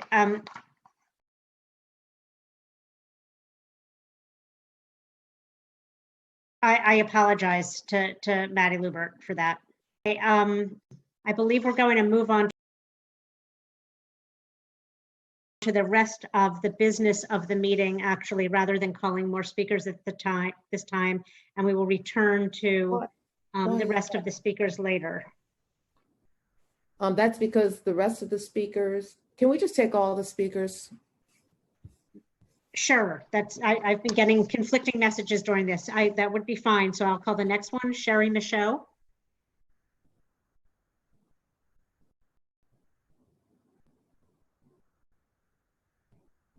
Can you hear me? Can you hear me? Sherry Michaud? Can you hear me? Yes, we can. You can start. Thanks. I'm following up on questions I posed recently concerning the provision of instruction in the upcoming weeks. I continue to be very impressed with the strong effort by the school district at problem solving and creating and adapting high quality materials for instruction in this time crunch. Congratulations on that. I first would like an explanation of the decision to set the minimum level of teacher activity to 3 hours. I understand the need for flexibility, but not the brief time required. I understand that the 3-hour office hours include direct instruction, being available for student support, and providing feedback on tasks. So that direct instruction could be a very small part of these 3 hours. Yet no teacher during the regular year teaches less time directly than 4 to 5 hours daily. Clearly, 3 continuous or total hours of direct virtual instruction with 1 entire elementary class could be taxing for teachers and students. But there are also opportunities for face-to-face small group meetings to address various needs that could be added to the whole class direct instruction component of the day, or the sessions could be staggered throughout the day. For middle and high school, the 3-hour rule is even more puzzling. High school teachers typically have 150 or more students and teach several different courses each year. It seems that it would be very hard to squeeze adequate whole class direct instruction for 150 students in, let's say, Algebra 1 and 2 into a 3-hour time slot. Dedicated teachers are going far beyond the required 3 hours, but I am concerned about those teachers who have a more minimal approach to their jobs. It seems to me that a more stringent requirement would not be unreasonable and could benefit students. I would also like to know about some exemplary practices by schools. 20 seconds left. in contacting families and in instructing students virtually that have already been observed. My other questions to the board were about sufficient staffing for the parent-student helpline, summer programs for English learners, and further clarification as it becomes available on the grading system. I look forward. David Hartung.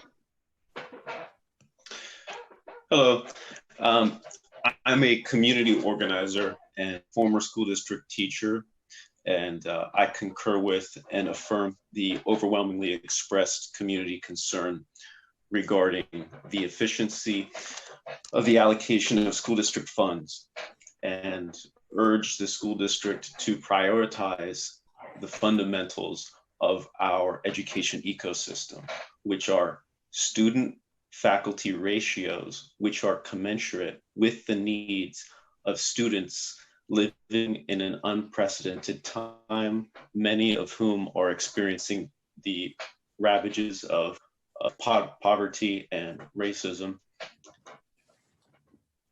This teacher to student ratios, and especially the counselor and mental health professional student ratios, are inadequate for the needs of the school district of Philadelphia. And so all expenses must be directed towards those needs, in addition to addressing the toxic schools to best attract qualified talent to the school district of Philadelphia. Thank you, and I yield the rest of my time. Thank you. Paul Musamba. Is Paul Musamba here? Okay, we'll move to Charlie Dreher. Can you hear me? Can you hear me? I'm here. Yes, Paul Musamba, go ahead. Thank you. Yes. Okay, thank you. So I just have two quick questions. The first question is with students being out of school, is there any do we have any plan to diagnose the gaps that might come out after students not learning for a while? And then after diagnosing the gaps, are there any plans to close those gaps? Because while students are graduating, we realize that they might be a standard or two behind. And then my second and last question is with the RFP F641. I repeat, RFP 641, the EVTL videos. I just wanted to know whether that particular bid is still on and has been awarded. That's all.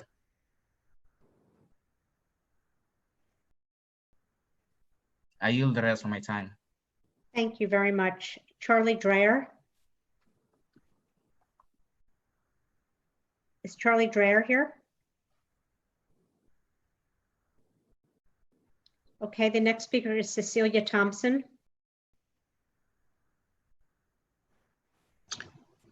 Am I being heard? Can you hear me? Yes, we can. Thank you.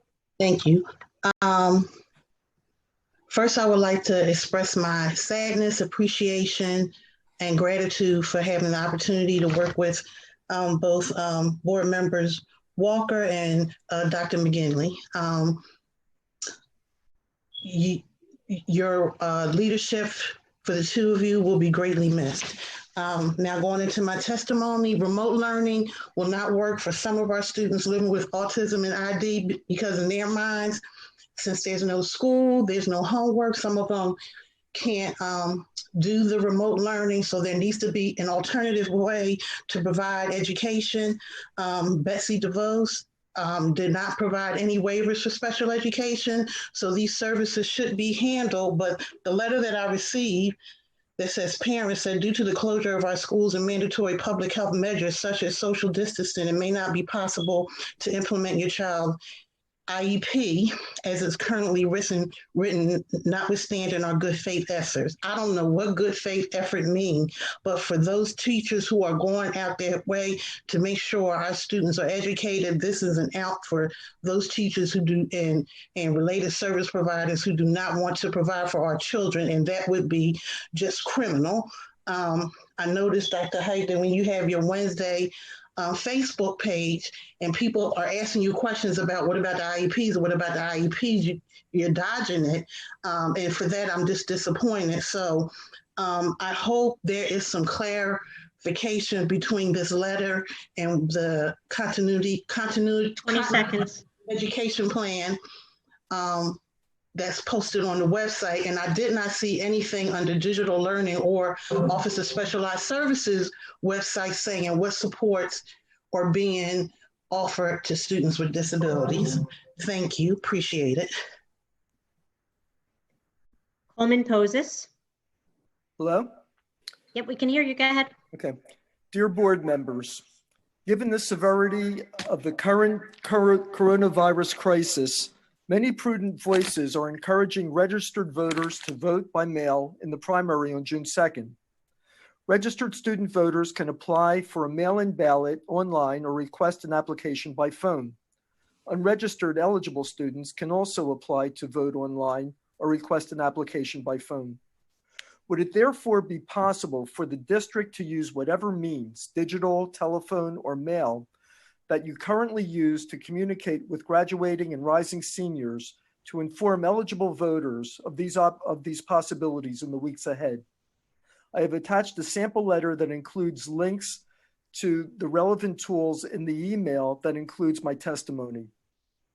I understand that the coronavirus has created many challenges for the district, but given that the primary election is only weeks away, sharing such information with eligible students seems to be in keeping with the intent of a proper civics curriculum, as well as exemplifying yet again the importance of our city's contribution to the development of democracy. Enfranchised students should also feel that their voices will be heard in Harrisburg, in requesting the resources that President Wilkerson mentioned at the beginning of this meeting. Thank you for considering this request. Thank you. Our next speaker is Maxwell Hibbard.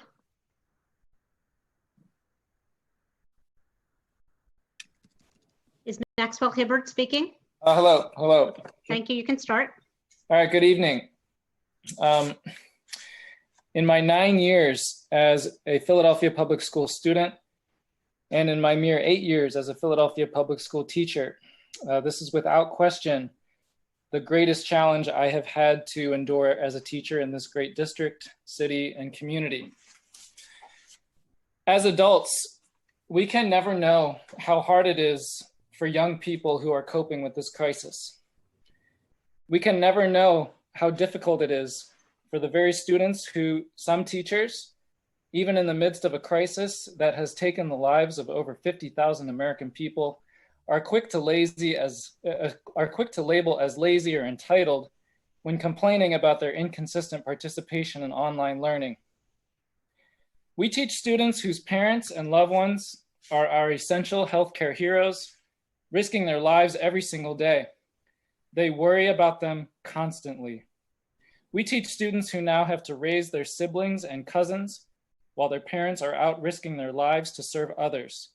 We teach students who don't know whether or not they will have food on the table that night because both parents have lost their jobs. I myself am filled with worry day after day, night after night. I worry about my loved ones during this pandemic. And what do I do when things get difficult, when I get stressed? I, like many students, succumb to the various ways that exist to distract us in times of stress.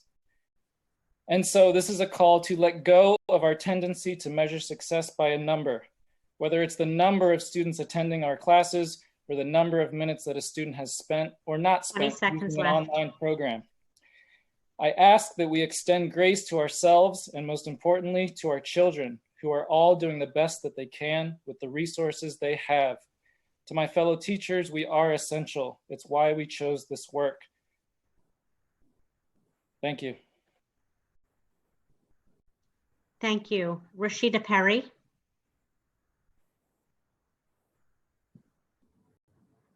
Is Rashida Perry joining?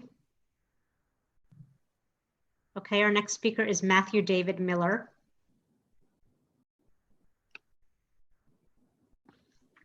Is Matthew David Miller here? All right, we'll move to Andrea Moselle. Hello. Is this Andrea Moselle? Yes, it is. Can you hear Thank me? you. Yes, Okay. we can. Thank you. Hi, good Hi. evening. My name is Andrea Moselle, and I'm a member of the Education Strategy Team of Power Interfaith, a coalition with member congregations across Philadelphia. I'm here to speak in support of the board, joining with parents, teachers, students, and community members to send the message to Harrisburg that they cannot resolve the current COVID-related economic challenges on the backs of children attending Philadelphia schools. Pennsylvania has significant financial inequities in its system of school funding, with one of the largest gaps of any state in the nation in per-child spending between the poorest and the wealthiest districts. There are deep and persistent racial inequities in the distribution of basic education funding. Our district is denied over $400 million each year because all of the basic education money is not distributed through the state's fair funding formula. Philadelphia educators and community members have been calling out these issues since the 1990s, and state funding has never really recovered from the massive cuts of the Corbett years, perpetuating so many losses, including years of delayed maintenance that have resulted in unacceptable toxic school buildings. We commend the budget recommendation from CFO Monson to spend the money in this year's budget to remediate these conditions now while schools are closed, but we can't stop there. We cannot allow state legislators to use federal stimulus money to replace state funding. Let's work together to tell them to use those dollars to supplement our school budget, including funds to fix our buildings, and not balance the books in Harrisburg by supplanting it. And I'll add that action item 62 sounds like a good thing to me. Thanks. Thank you. Naomi Studevan? Yes, hi. Okay, we're waiting for the, I think we're waiting for the screen with the timer to be put back on. Okay, you can start. Thank you. Okay.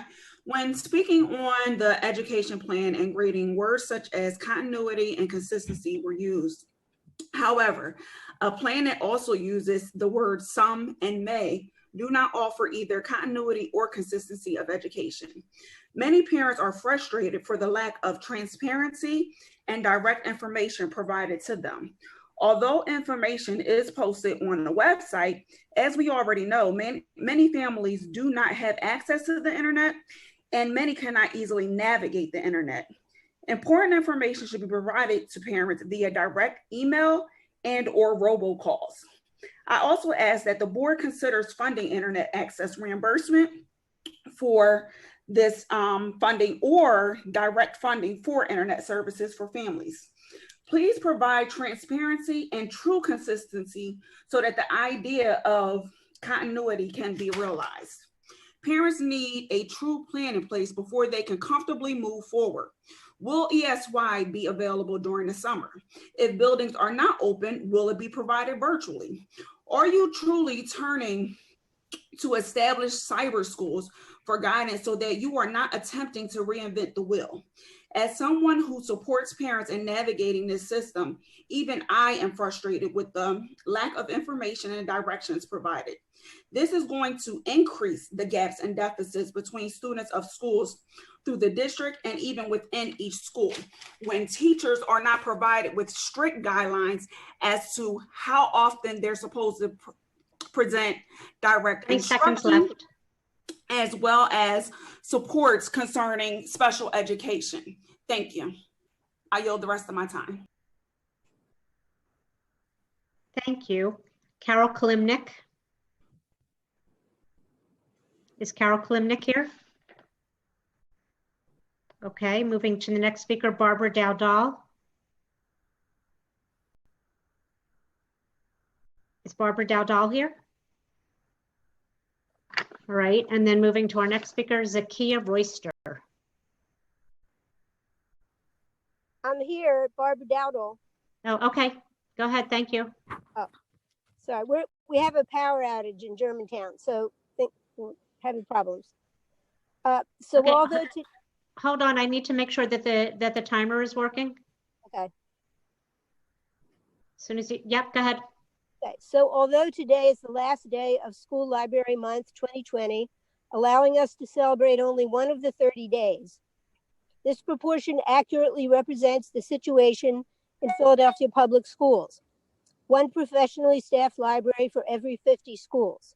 For each school that has one, 49 do not. I will pass on mentioning here that the schools currently library blessed are by some coincidence schools already privileged by student selection or regular or other resources. However, as recent Washington Post and New York Times stories confirm, inequity in public school funding preceded this board's installation, but the inequity in library services, at-home computer and internet access lacked concerted, visible attention in our school district until the crisis. This board's majority of 7 and the new members have the opportunity to set your own course, to establish your own priorities and principles, and to insist they be put in place. You can clearly state your goal to reinstate a properly resourced, professionally staffed library in every school. Celebrate this progress with International School Library Month in October, and then finally School Library Month 2021 with 100%. Just as the federal government, not 50 struggling governors, has the obligation to provide the resources to battle the pandemic, so the city's Board of Education, 22nd mark, not 200 struggling principals, has the obligation to provide the resources like the libraries that are part of a high quality school system. Thank you. Zakia Royster. Hi, yes. Thank Good you. You can evening. start. Okay, good evening, Dr. Height and board members. Thank you for the opportunity to speak today. I'm Zakia Royster Morris, a parent of a first grader at Mitchell Elementary and an organizer with Philly Sun. Philly Sun is an organization that works with parents to push for transformative parent engagement in our city's public schools. As an organizer, I have had the opportunity to speak with many parents about the uncertainty COVID has left us all in around our children's academic success. Currently, the district's response to teaching our children has been with Google Classroom, which has been nothing but virtual worksheets that do not meet the needs of most of our students.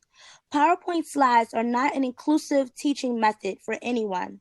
My ask is, why haven't programs such as iReady and Seesaw, programs that the children are already familiar with and that the district has already invested in, not being centrally used?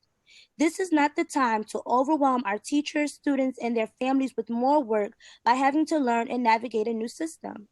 Notably, when everyone still doesn't have access to the new system, whether that be the need of the internet or a computer.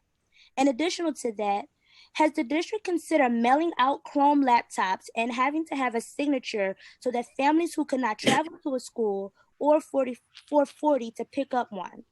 Is that even an option? I also want to ask, what is your approach to ensuring our students' mental wellness? Is it a priority being considered during this pandemic?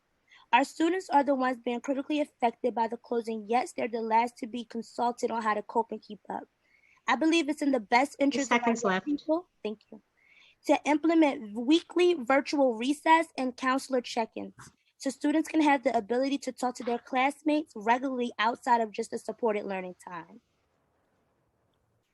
Also, the district needs to dispatch more resources to ensure that our young people are being. Thank you. That concludes our speakers.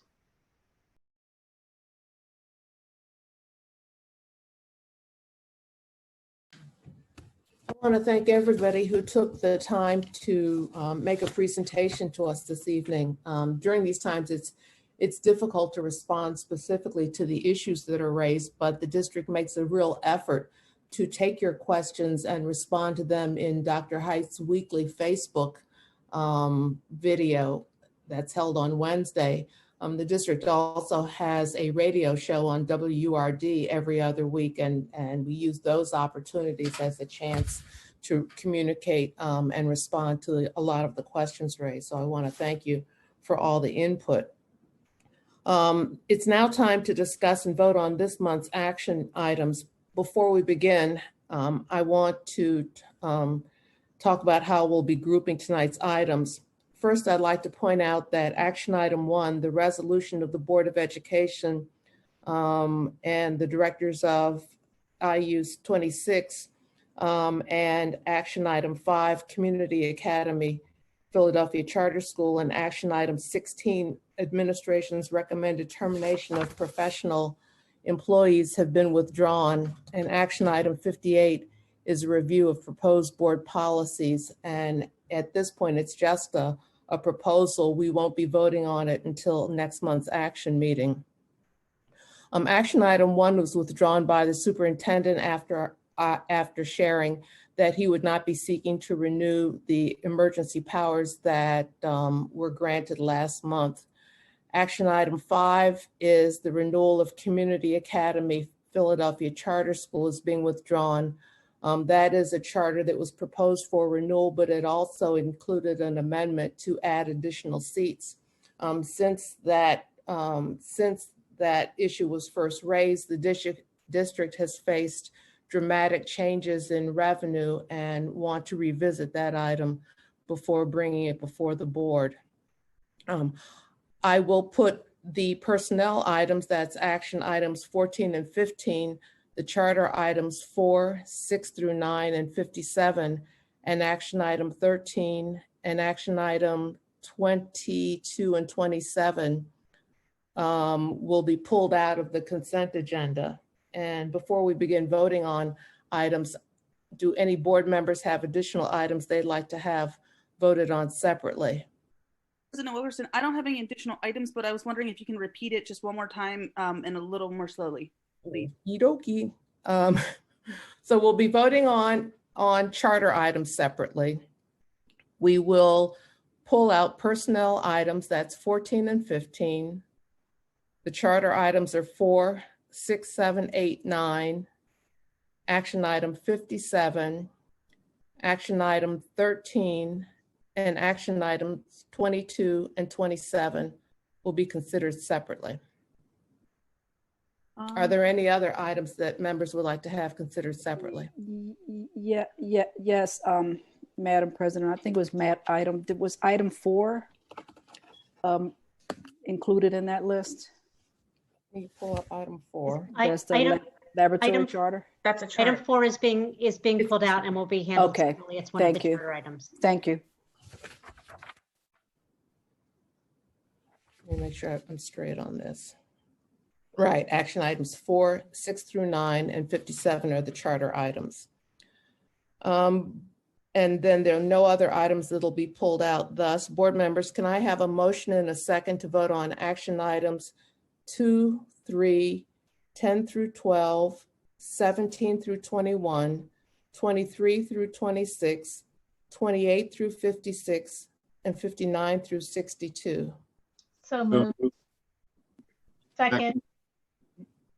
Mr. McGinley, are you trying to say something?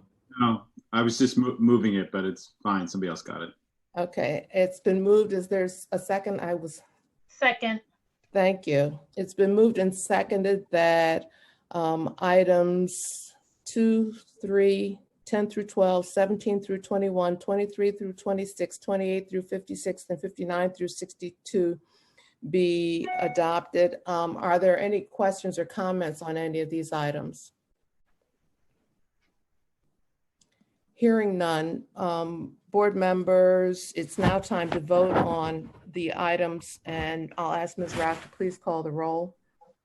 Thank you, Madam President. Board members, I understand there are a few abstentions, so please make sure you announce them in conjunction with voting on the consent agenda.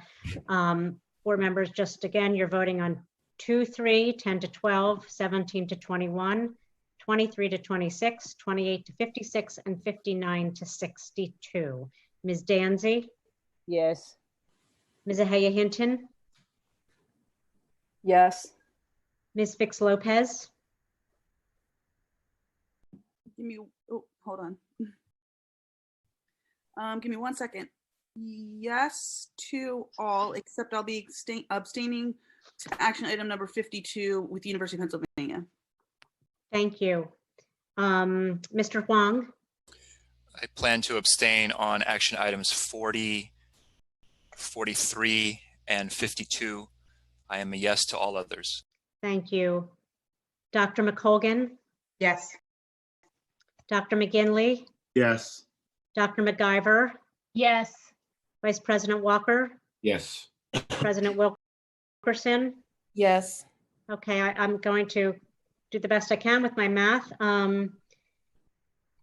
Items 2, 3, 10 to 12, 17 to 21, 23 to 26,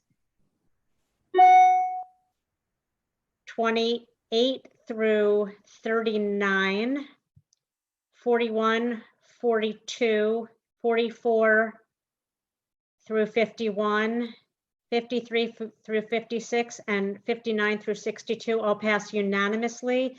Item 40 passes by a vote of 8 yes, 0 no, and 1 abstention. Item 43 passes by a vote of yes, 8 in favor, no against, and 1 abstention. And item 52 passes by a vote of 7 in favor, none against, and 2 abstentions. Thank you. If I got that wrong, somebody can text me and let me know and I'll correct it. Thanks. Thank you. We'll now consider the remaining action items. I'd like to share for the record that we've received email outreach on April 28th from Lisa Haver and Carol Kolumnik raising an objection to charter school action items 4 through 9 and claiming that the manner in which these items were posted constitutes a violation of the Sunshine Act. The Sunshine Act permits members of the public to raise perceived objections to the Sunshine Act at any time during a meeting. So given the constraints of our current remote format, I'm noting these objections here and their email objection will be attached to the record of this meeting. We'll now proceed with these items. Action item 4 is the request for charter amendment for Laboratory Charter School of Communication and Languages. May I have a motion and a second to consider action item 4? And please note the script for how the motion should be made. Is there a motion to approve the charter amendment for Laboratory Charter School of Communications and Languages? I move to approve the charter amendment for Laboratory Charter School of Communication and Languages. Is there a second? Second. It has been moved and seconded. Are there any questions or comments from board members? I have a comment or one comment because I've been listening to the community response, particularly to tonight, and I just wanted to comment on the process that we've gone through with Laboratory Charter, that this is their 3rd amendment change based on concerns from the community. And I think the biggest concerns were, one, that there was going to be competition at the elementary level with Mifflin School. So Lab is now only doing a middle school. And the second concern that I heard was for transportation, but because it's middle school, those children will be riding SEPTA. So the transportation issue was not an issue. And I just wanted to make sure that that was clear because of the community outcry. And that's my comment. I'd like to make a comment based on why we denied last time in the sense of the community engagement. And so what's concerning for me, especially we got testimony, written testimony from state representative of the area talking about the lack of community engagement. And I just have serious concerns around that. And then how does that establish a good relationship for moving forward with a new school in that neighborhood? Yes, Madam President, I too have a comment as well. I am also very concerned about a lot of the recent communication that we've gotten regarding how they communicated with the community at large. And so this concerns me because I really think that it's important for schools, no matter what schools they are, to engage with the community. So that's my comment. Dr. McGinley?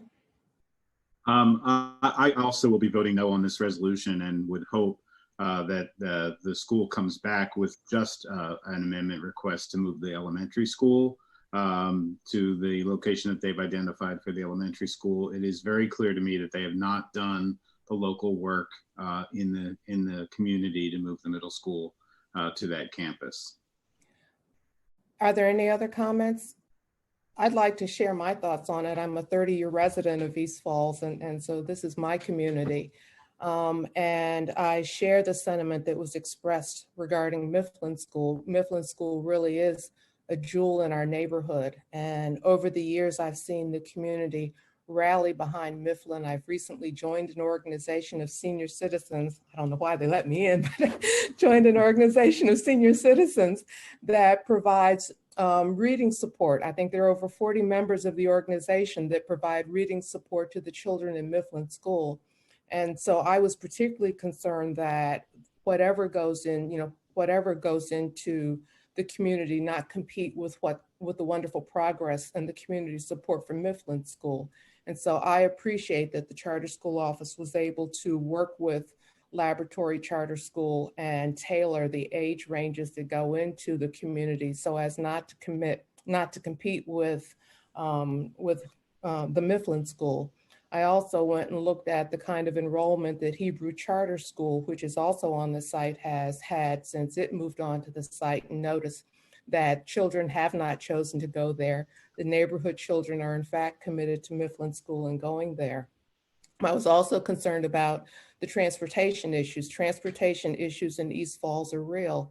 We are a feeder down to Kelly Drive and to the expressway, and traffic can back up for probably a half mile on Midvale. And so I was glad to see that the age cohort that will be going into the neighborhood will not bring parents driving, but more often than not, children riding public transportation. And so because of that, and because of the conditions in which the Laboratory Charter School children are now learning, the environmental issues and the general building conditions that make the schools they are housed in currently inappropriate, I think it's fitting that the board approve the move of Laboratory Charter School to the Henry Avenue site. So I'll be voting in support of the resolution for those reasons. And seeing no other comments, Ms. Rout, please call the roll. Thank you. Board members, a motion has been made and seconded to approve the charter amendment for Laboratory Charter School of Communication and Languages. When I call your name, vote yes if you are voting to approve the charter amendment for Laboratory Charter School, or vote no. Ms. Danzy? Yes. Ms. Ahaya Hinton? No. Ms. Fix Lopez? No. Mr. Huang? No. Dr. McColgan? Yes. Dr. McGinley? No. Dr. McIver? Yes. Vice President Walker? Yes. And President Wilkerson?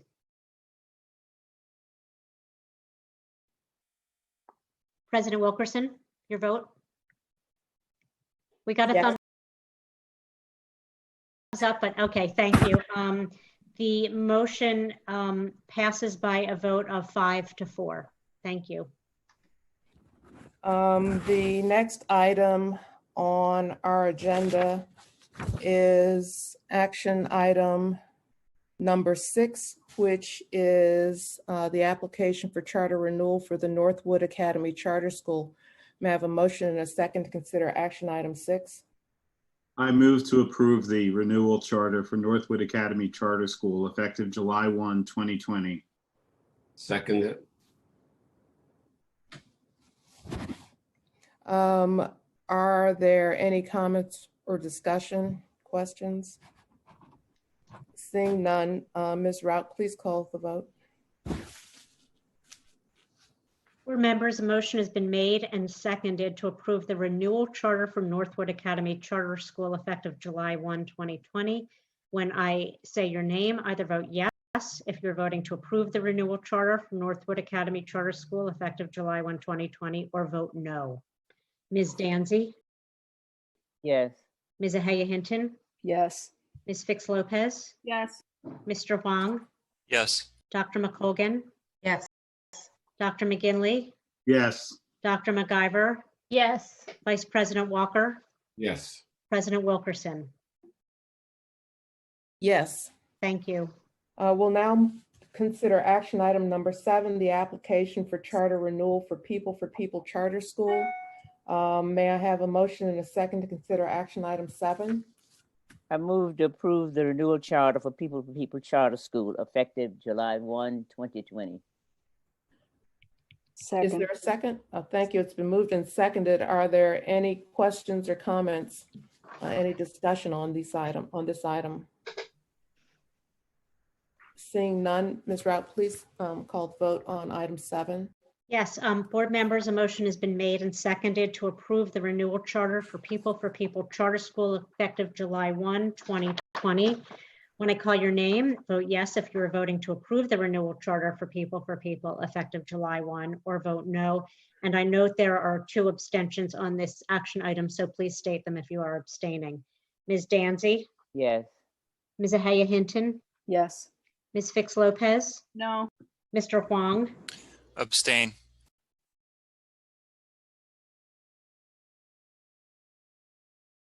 Dr. McColgan, Yes. Dr. McGinley, No. Dr. McIver, Yes. Vice President Walker, Abstain. and President Wilkerson. This is action item. This is People action item 7. Yes. Okay, I just need to do my math here for a minute. By a vote, the item passes by a vote of 5 in favor, 2 opposed, and 2 abstentions. Thank you. And again, somebody correct me if my math is wrong, please. Thank you. We will now consider action item number 8, which is the application for charter renewal for Universal Charter School. May I have a motion and a second to consider action item 8? I move to approve a notice of non-renewal to commence non-renewal proceedings against Universal Bluford Charter School. Second.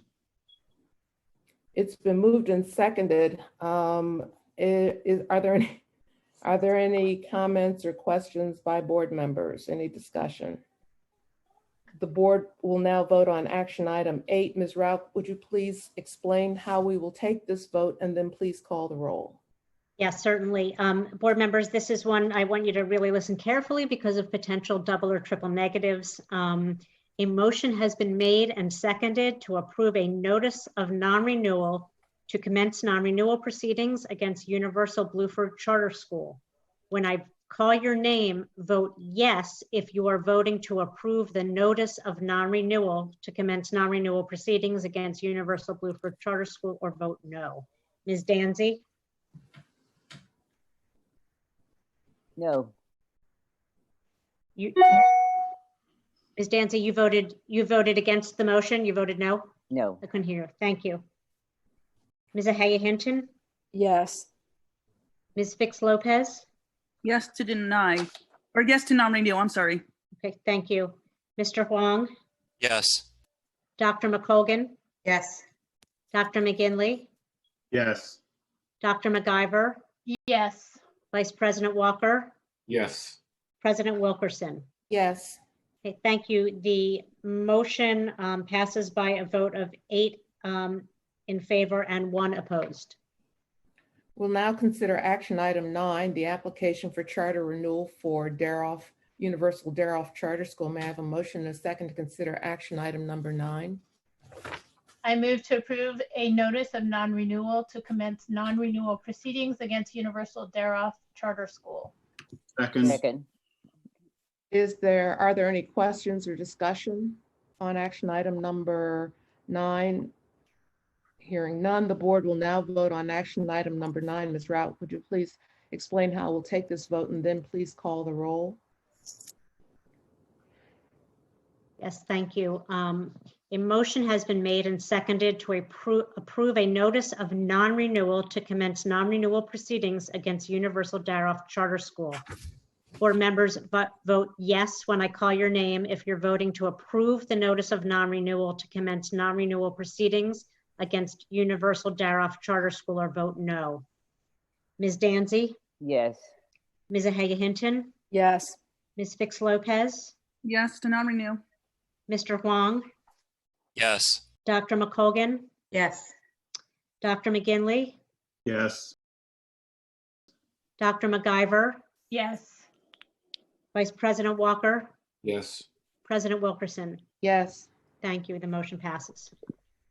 We'll now consider action item 57, the application for charter renewal Madam for. President, can I make a comment here this evening? Yes. Thank you. Yes. I feel the need to make a comment on the Renaissance Charter School model in general, not on the two schools that were voted for non-renew. For me, the model itself represents an abandonment on the part of the SRC of the neediest communities in our city. And I see the model as an overall failure because it used the charter as a mechanism to bring in external management of schools, and using the charter under the laws in Pennsylvania makes it devoid of accountability. And this model, Renaissance Charter School model, it was a bad idea to begin with.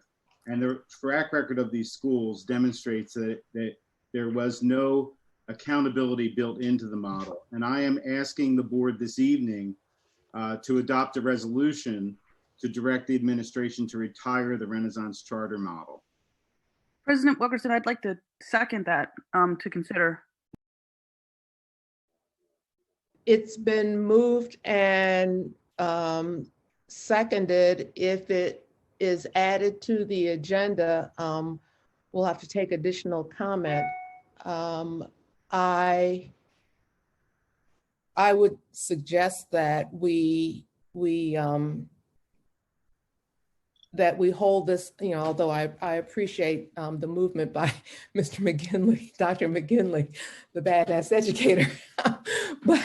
but I think it's a motion worth taking up. The district has a study ongoing now about the validity of the work being done by the Renaissance Charter Schools. And I think it really is time, an issue whose time has come. And seconded, is our legal counsel telling us it cannot be voted on because there's not an opportunity for public comment in this setting? Is that what legal counsel telling us? I think we would have to add speakers currently. So therefore, I think it is a motion. I've heard a couple things, a motion to table, but I think that the motion, I would ask that the motion just be withdrawn so we don't have to vote for a third subsidiary motion to table. If that could be withdrawn because of the reality of the Sunshine Act and the inability to have speakers participate now, for it to be reconsidered another time. What about this? Move to have it considered at a time certain, that the board, vote at a time certain on the termination of the Renaissance Charter program. So that would be the next meeting? I mean, I won't be present, obviously. You can testify. Yeah, right. May I say, Madam President, may I say something? Yes. I guess I'll start first by saying, Dr. McGinley, that this is exactly the reason why you're going to be missed. We appreciate your perspective, and we wish that I'm missed by some. we all, whether or not we can legally take it up today, I would feel uncomfortable voting on something without further information and public engagement. So I appreciate you raising the issue. I look forward to learning more, and I only regret that when we do take it up again, that you won't be sitting with us, but thank you for raising it. So I guess I'm back to our solicitor to say what action can be taken at this time. Withdrawing it on my behalf would leave it up to the board to bring back another time. There's no guarantee. So I made the motion, I could withdraw it.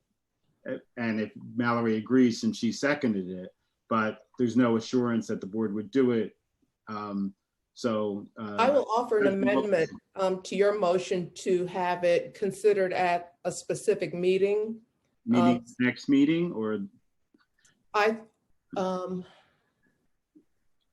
I want to date specific. I know that there's work being done by the district to evaluate the program. And I think that we have a responsibility to consider that information. I would say no later than the end of this school year.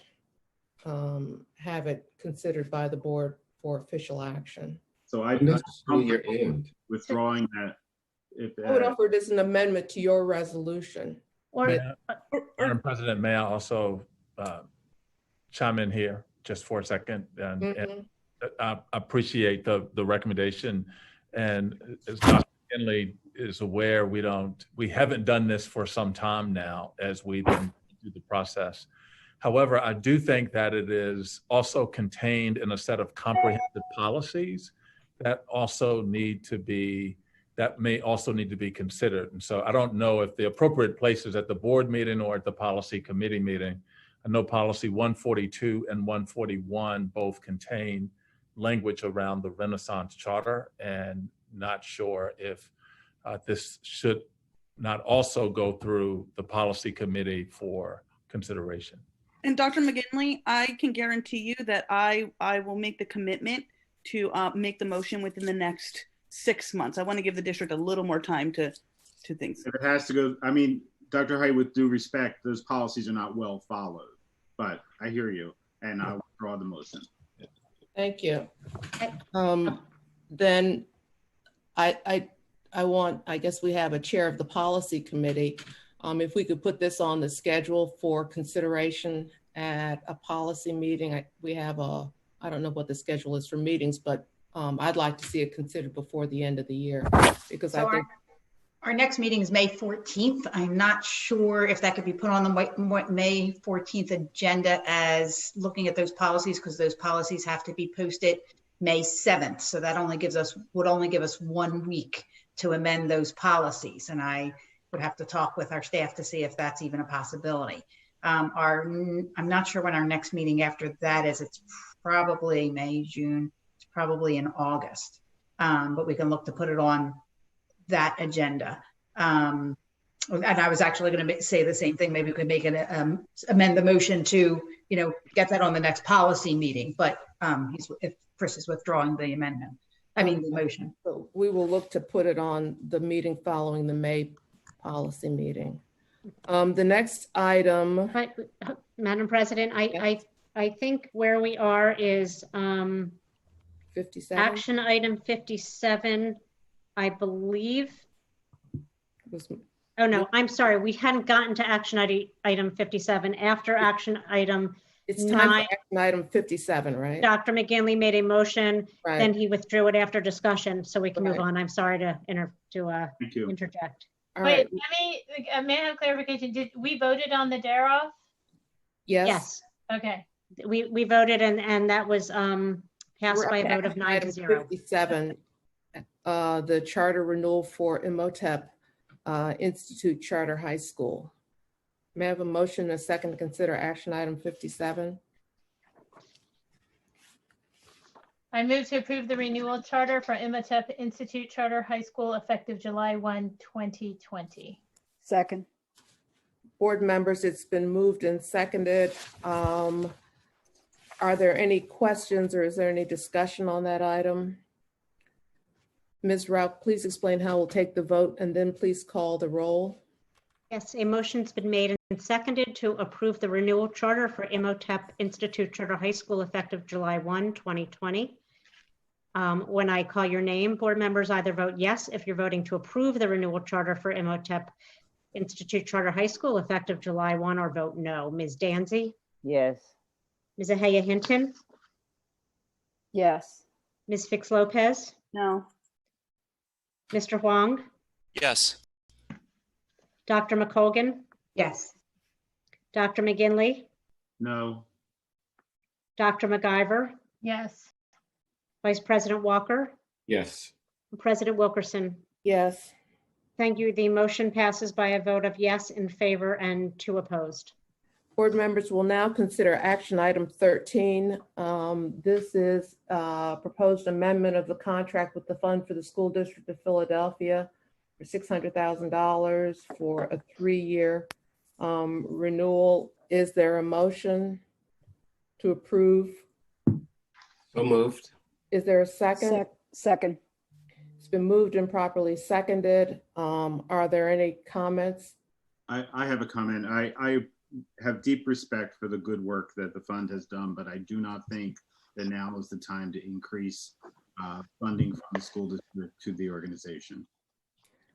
The reason that I moved the motion is that the fund has been around for about 5 years. And in that time, it has raised $23 million. So why would we not use this investment of $600,000 to keep them motivated at a time when our revenues are plummeting? My one question would be, is there at the end of this next term a goal that they would be self-sufficient, or is this expected to be a long-term commitment, or is we expect them to be fully self-sufficient by the end of this? I have had that conversation with the director, and while that's their goal, other foundations are not supporting operating costs for organizations like this. They are trying to expand the contributions they get through the Earned Income Tax Credit Program, and there are any number of companies that are contributing to the organization. You know, for me, even at $200,000 a year, there's enormous return. We would be out there beating the bushes, searching for money to buy laptops and Chromebooks, were it not for the resources brought to the table by the Fund for the School District of Philadelphia. Those relationships have been invaluable. And at a time like this, I don't see pulling back. I think we ought to encourage them to renew the effort to raise additional revenue so they can become self-supporting. But I don't think now's the time to back away from the fund. It's too valuable a resource. Madam President, I wasn't suggesting backing away. I was just opposing additional investment. 200 a year does not represent the full cost of the fund to the district. Madam President, I'd like to make a comment. In my opinion, as I look at this, I think that this is $200,000 a year.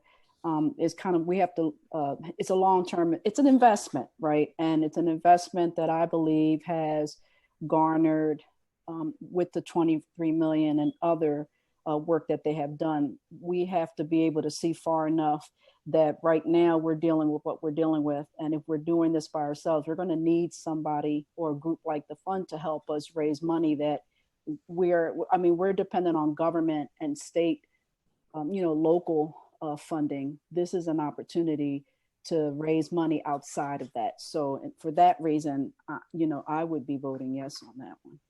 Yeah, Madam President. Oh, I'm sorry.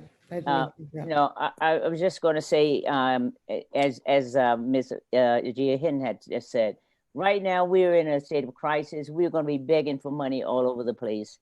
And unfortunately, the school district has never been an entity that many people wanted to give money to. They always felt like government should pay for that, or they always talked about what they weren't doing. We are in a crisis. Thank God they were able to get that money for the computers. And I think at the end of the day, we really got a great return on the buck thus far. There may be a time when we do need to look at this, but I agree. I don't think this is a time that we should be cutting off our nose to spite our face. Are there any other comments on resolution number 13? Hearing none. Ms. Rout, please call the vote. Thank you. Ms. Danzy? Yes. Ms. Ahaya Hinton? Yes. Ms. Fix Lopez? Yes. Mr. Huang? Yes. Dr. McColgan? Yes. Dr. McGinley? No. Dr. McIver? I'm sorry, yes. Thank you. Vice President Walker? Yes. President Wilkerson? Yes. Thank you. The motion passes by 8 in favor, 1 opposed. Thank you. The board will now vote on action items 14 and 15. 14 and 15 are personnel items. 14 approves personnel hires, 15 approves personnel terminations. Are there motions and seconds? So moved. Is there a second? Second. Are there any comments or questions? Ms. Rout, please call the vote.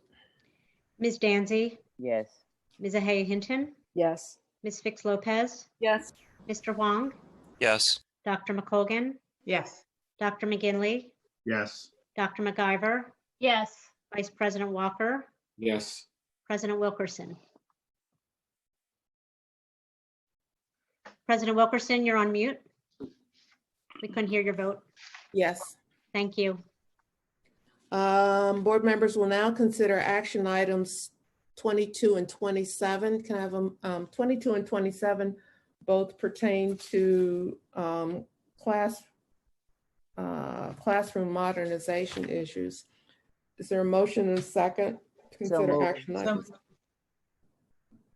In a second? Second. Thank you. It's been moved and seconded. Are there any questions or comments concerning these items?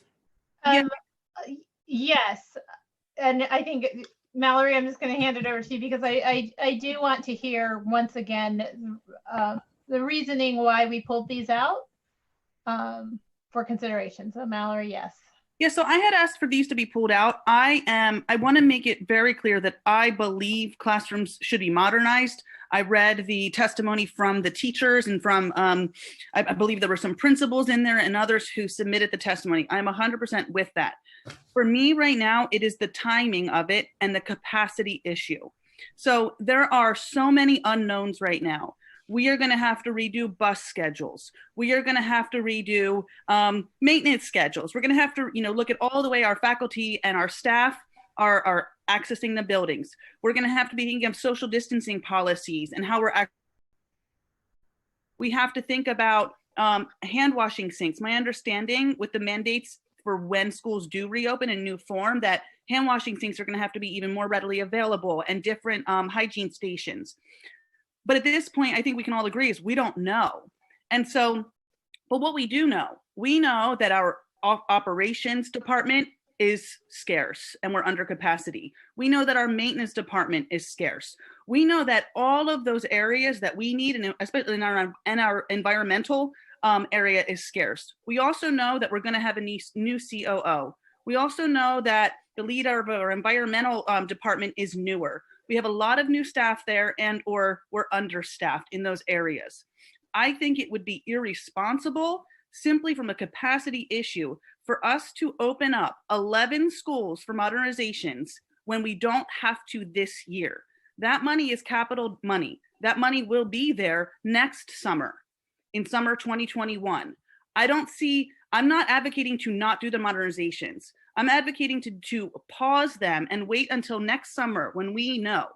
That money, again, is capital dollars, where it can't disappear to become, operational dollars. And so we have all of these unknowns. What we do know is that we could save the potential risk of 11 schools undergoing modernizations and people get sick, so the sites get shut down and not finished by September. Asbestos arises and sites get not finished for September. And then we have kids that we're bringing potentially back into school in September that have already endured such trauma now into swing spaces.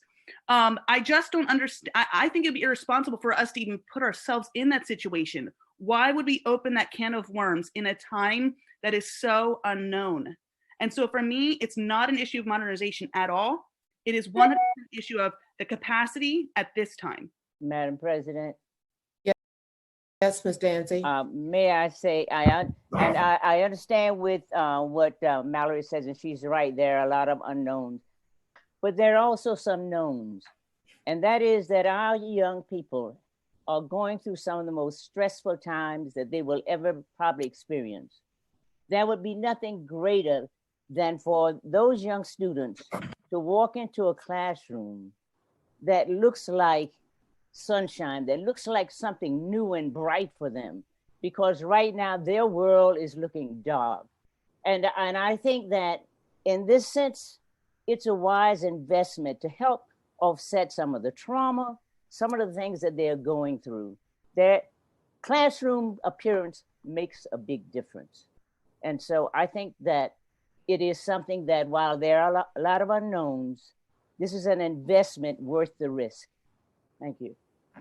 May I say that I want to kind of piggyback on what Mallory said, and I am with you 100%, Mallory. I agree that this is an expense that in any other time would be a no-brainer because we know that. But in all that we are reading about what schools may look like in August and what we may have to do to kind of retrofit schools for our new normal, this I think is problematic that we are making this decision right now.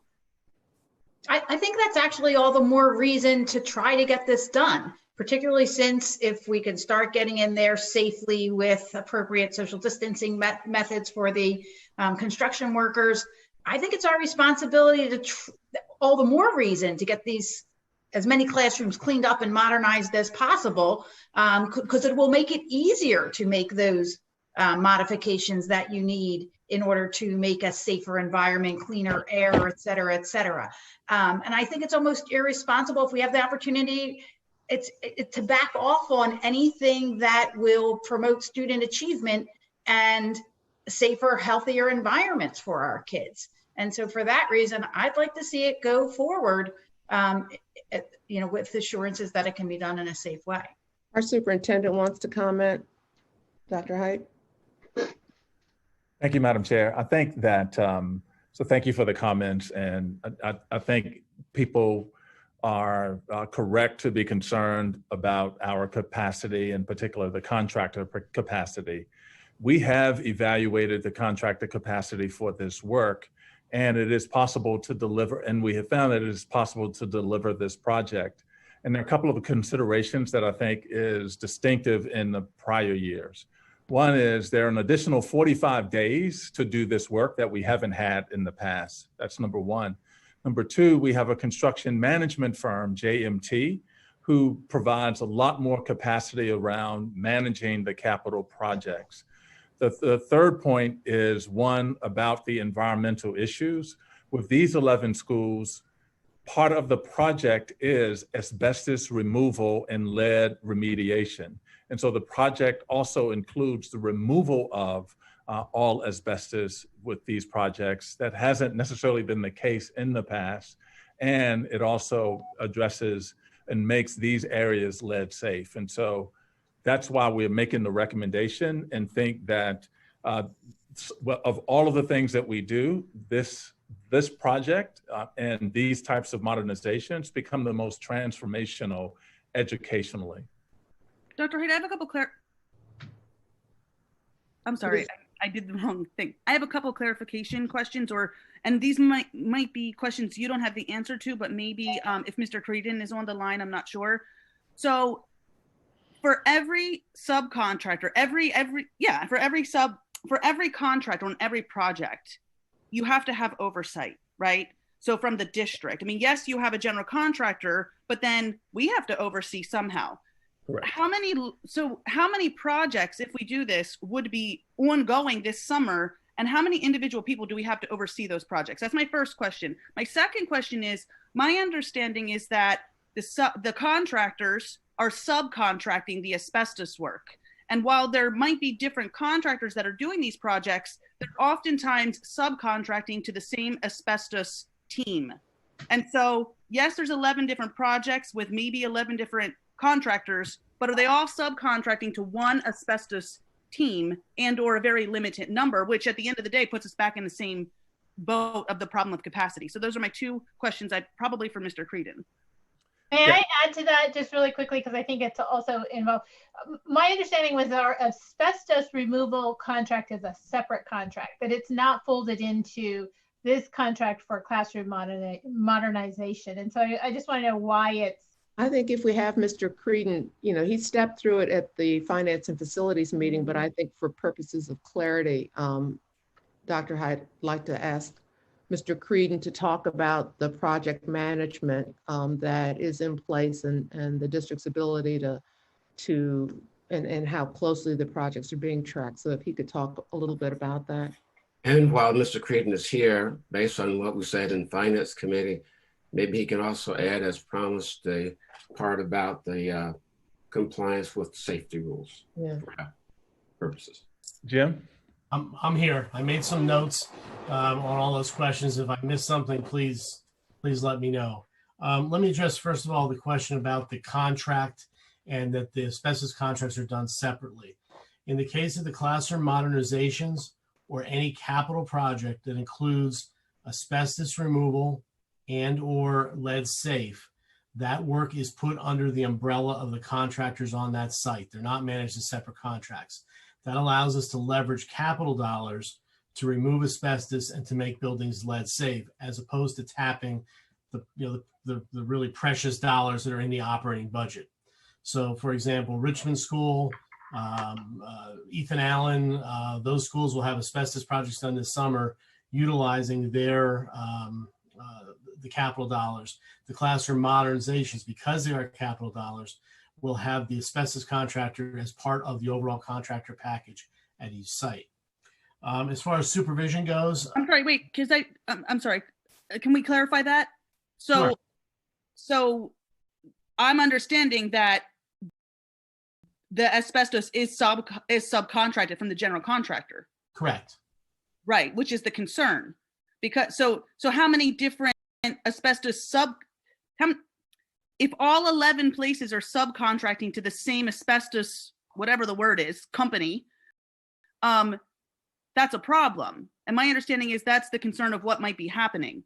Okay, I don't have the breakdown on each of the subcontractors for the asbestos alone available to me this evening. I can certainly get that for you, but assessing the capacity of the work that we're going to do on the asbestos program this summer, keep in mind it's the asbestos contractors, when we do capital projects, are not just limited to those who are on our standard contract, which is around 5. So the industry can reach out to a broader group of contractors for capital projects.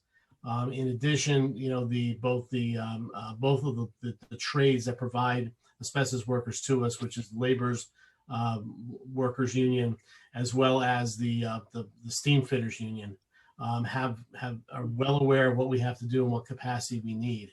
I don't think anyone would have bid on these. They wouldn't give us fixed price quotes on these.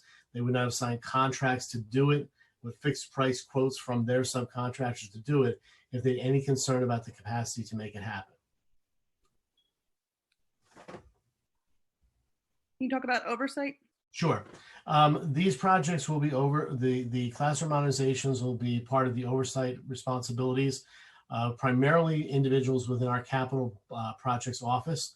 We have 8 project managers as well as 6 inspectors who we use for this situation. We have the ability to call in others as needed on an open-ended inspection or a project manager contract.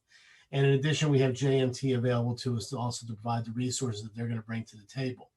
We're shifting a lot of the major projects off the plate of the capital projects team this summer, so they can focus on things like these modernization projects or some of the electrical upgrades or the boiler plant or roofing jobs that we need to keep our eye on.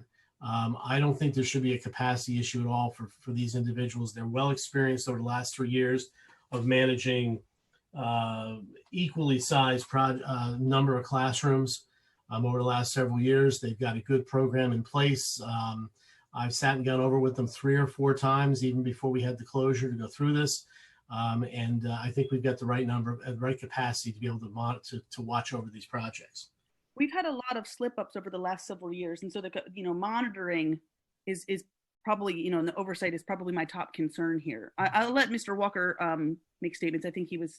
Yeah, thank you. I see the value of modernization without a doubt, but I don't see the wisdom of doing it right now. We're scrapped for cash. The state's scrapped for cash. The city's scrapped for cash. Why won't we spend $18 million or more right now when we don't have to do it this moment? Who knows what the school configuration will be once things are finally settled? I just don't see why we could not wait. What is the absolute urgency? Jim and Bill, doesn't this money come out of the money we already borrowed? This is capital monies. Yes, capital money. But who's going to pay it back? Taxpayers. But we already borrowed it. But my point is, why can't we wait and see what how things settle. What Because it schools- doesn't matter. It doesn't matter that we've already borrowed it. If we do the projects and we have a lot of things go wrong because of lack of oversight capacity, which we've seen the errors that have happened, then we have to go back and fix it anyway. So it's more dollars. Are there any other comments? I think we're. I had a question in terms of what falls under the category of capital expenditures. Like, is investment in technology, and does that fall under that, or is it physically fixing the buildings? We use capital for specifically for the buildings. We've also used it for some technology things like the student information system, the enterprise management, the ERP system. But those are the technology related things. Those whole systems are not for the purchase of laptops, but for the purpose of buildings and things that will be sustainable over a longer period of time. But Excuse me, we've been talking about this now for 2 months, 2 or 3 committee meetings. I think we're not uncovering new information or new concerns. But Joyce, I disagree, because 2 committee meetings ago was a very different world that we were living in. And the Secretary of Education says he doesn't even know if we're going to be opening schools in September. Like, but we borrowed a large sum of money that has to be spent within a period of time. Yes. There are other projects to do in the summer of 2021. So I hope we can vote on this tonight at some point, and I'll be voting we still in should be favor. prudent. We still should be prudent. It's been moved and seconded. Are there any comments that we have not heard? Hearing none. Ms. Rout, please call the vote. Thank you, Madam President. Ms. Danzy? Yes. Ms. Ahaya Hinton? Yes. Ms. Fix Lopez? No. Mr. Huang? Yes. Dr. McColgan? Yes. Dr. McGinley? Yes. Dr. McIver? No. Vice President Walker? No. President Wilkerson? Yes. Thank you. Action items 22 and 27 both carry by a vote of 6 in favor and 3 opposed. Thank you. Thank you. This now takes us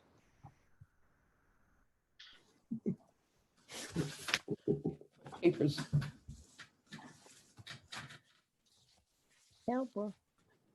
We are now at the end. I've got paper every place. Oh, God. I'd like to, I believe this takes us to the end of our action items for this evening. For the Board of Education, on behalf of the board, I'd like to invite you to next month's committee meeting. The policy committee meeting will be held on May 14th at 1 p.m., followed by a joint meeting of the Finance and Facilities Committee and the Student Achievement Committee at 5 p.m. At this time, we're planning on holding our May committee and action meetings remotely. However, we're continuing to adapt, and this may be subject to change. Please continue to check our website and social media for updates on these meetings, which will certainly change if required by our public health officials. Our next action meeting will take place on Thursday, May 28th at 5 p.m. I now move to adjourn the meeting of the intermediate unit. Do I have a second? Second. All those in favor say aye. Aye. Aye. Thank you. It's now time we have an IU meeting. Madam President, yes. I think you meant to adjourn the action meeting as opposed to the IU meeting. Right. I'm sorry, I stand corrected. Ahead of myself. Okay, it's now time for our intermediate unit. Ms. Rout, please call the roll. Thank you. And again, everybody is remote. Ms. Danzy? Present. Ms. Ahaya Hinton? Present. Ms. Fix Lopez? Present. Mr. Huang? Present. Dr. McColgan? Present. Dr. McGinley? Present. Dr. McIver? Present. Vice President Walker? Present. President Wilkerson? Present. Thank you. And with that, Mr. Walker, please take over the IU meeting. I'm happy to do so. Thank you. Mr. Walker, I think the first thing we need to do is to have a motion and vote on approval of the minutes from the March 26, 2020 IU meeting. I will entertain a motion, please. So moved. Second. Second. All in favor, say aye. Aye. Any opposers, nay? The motion carries. Well, I guess it's befitting. Thank you. The meeting of the intermediate unit is adjourned. No, not quite yet. No, not quite yet. We have a little bit to do. We have 4 items. Okay, sorry. Would you like me to? I have my, this one. Here we go.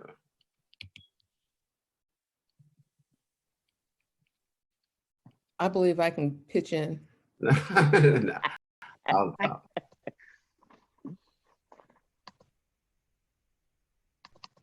I have right here, my computer just went away. Hold on one second. I got it right here.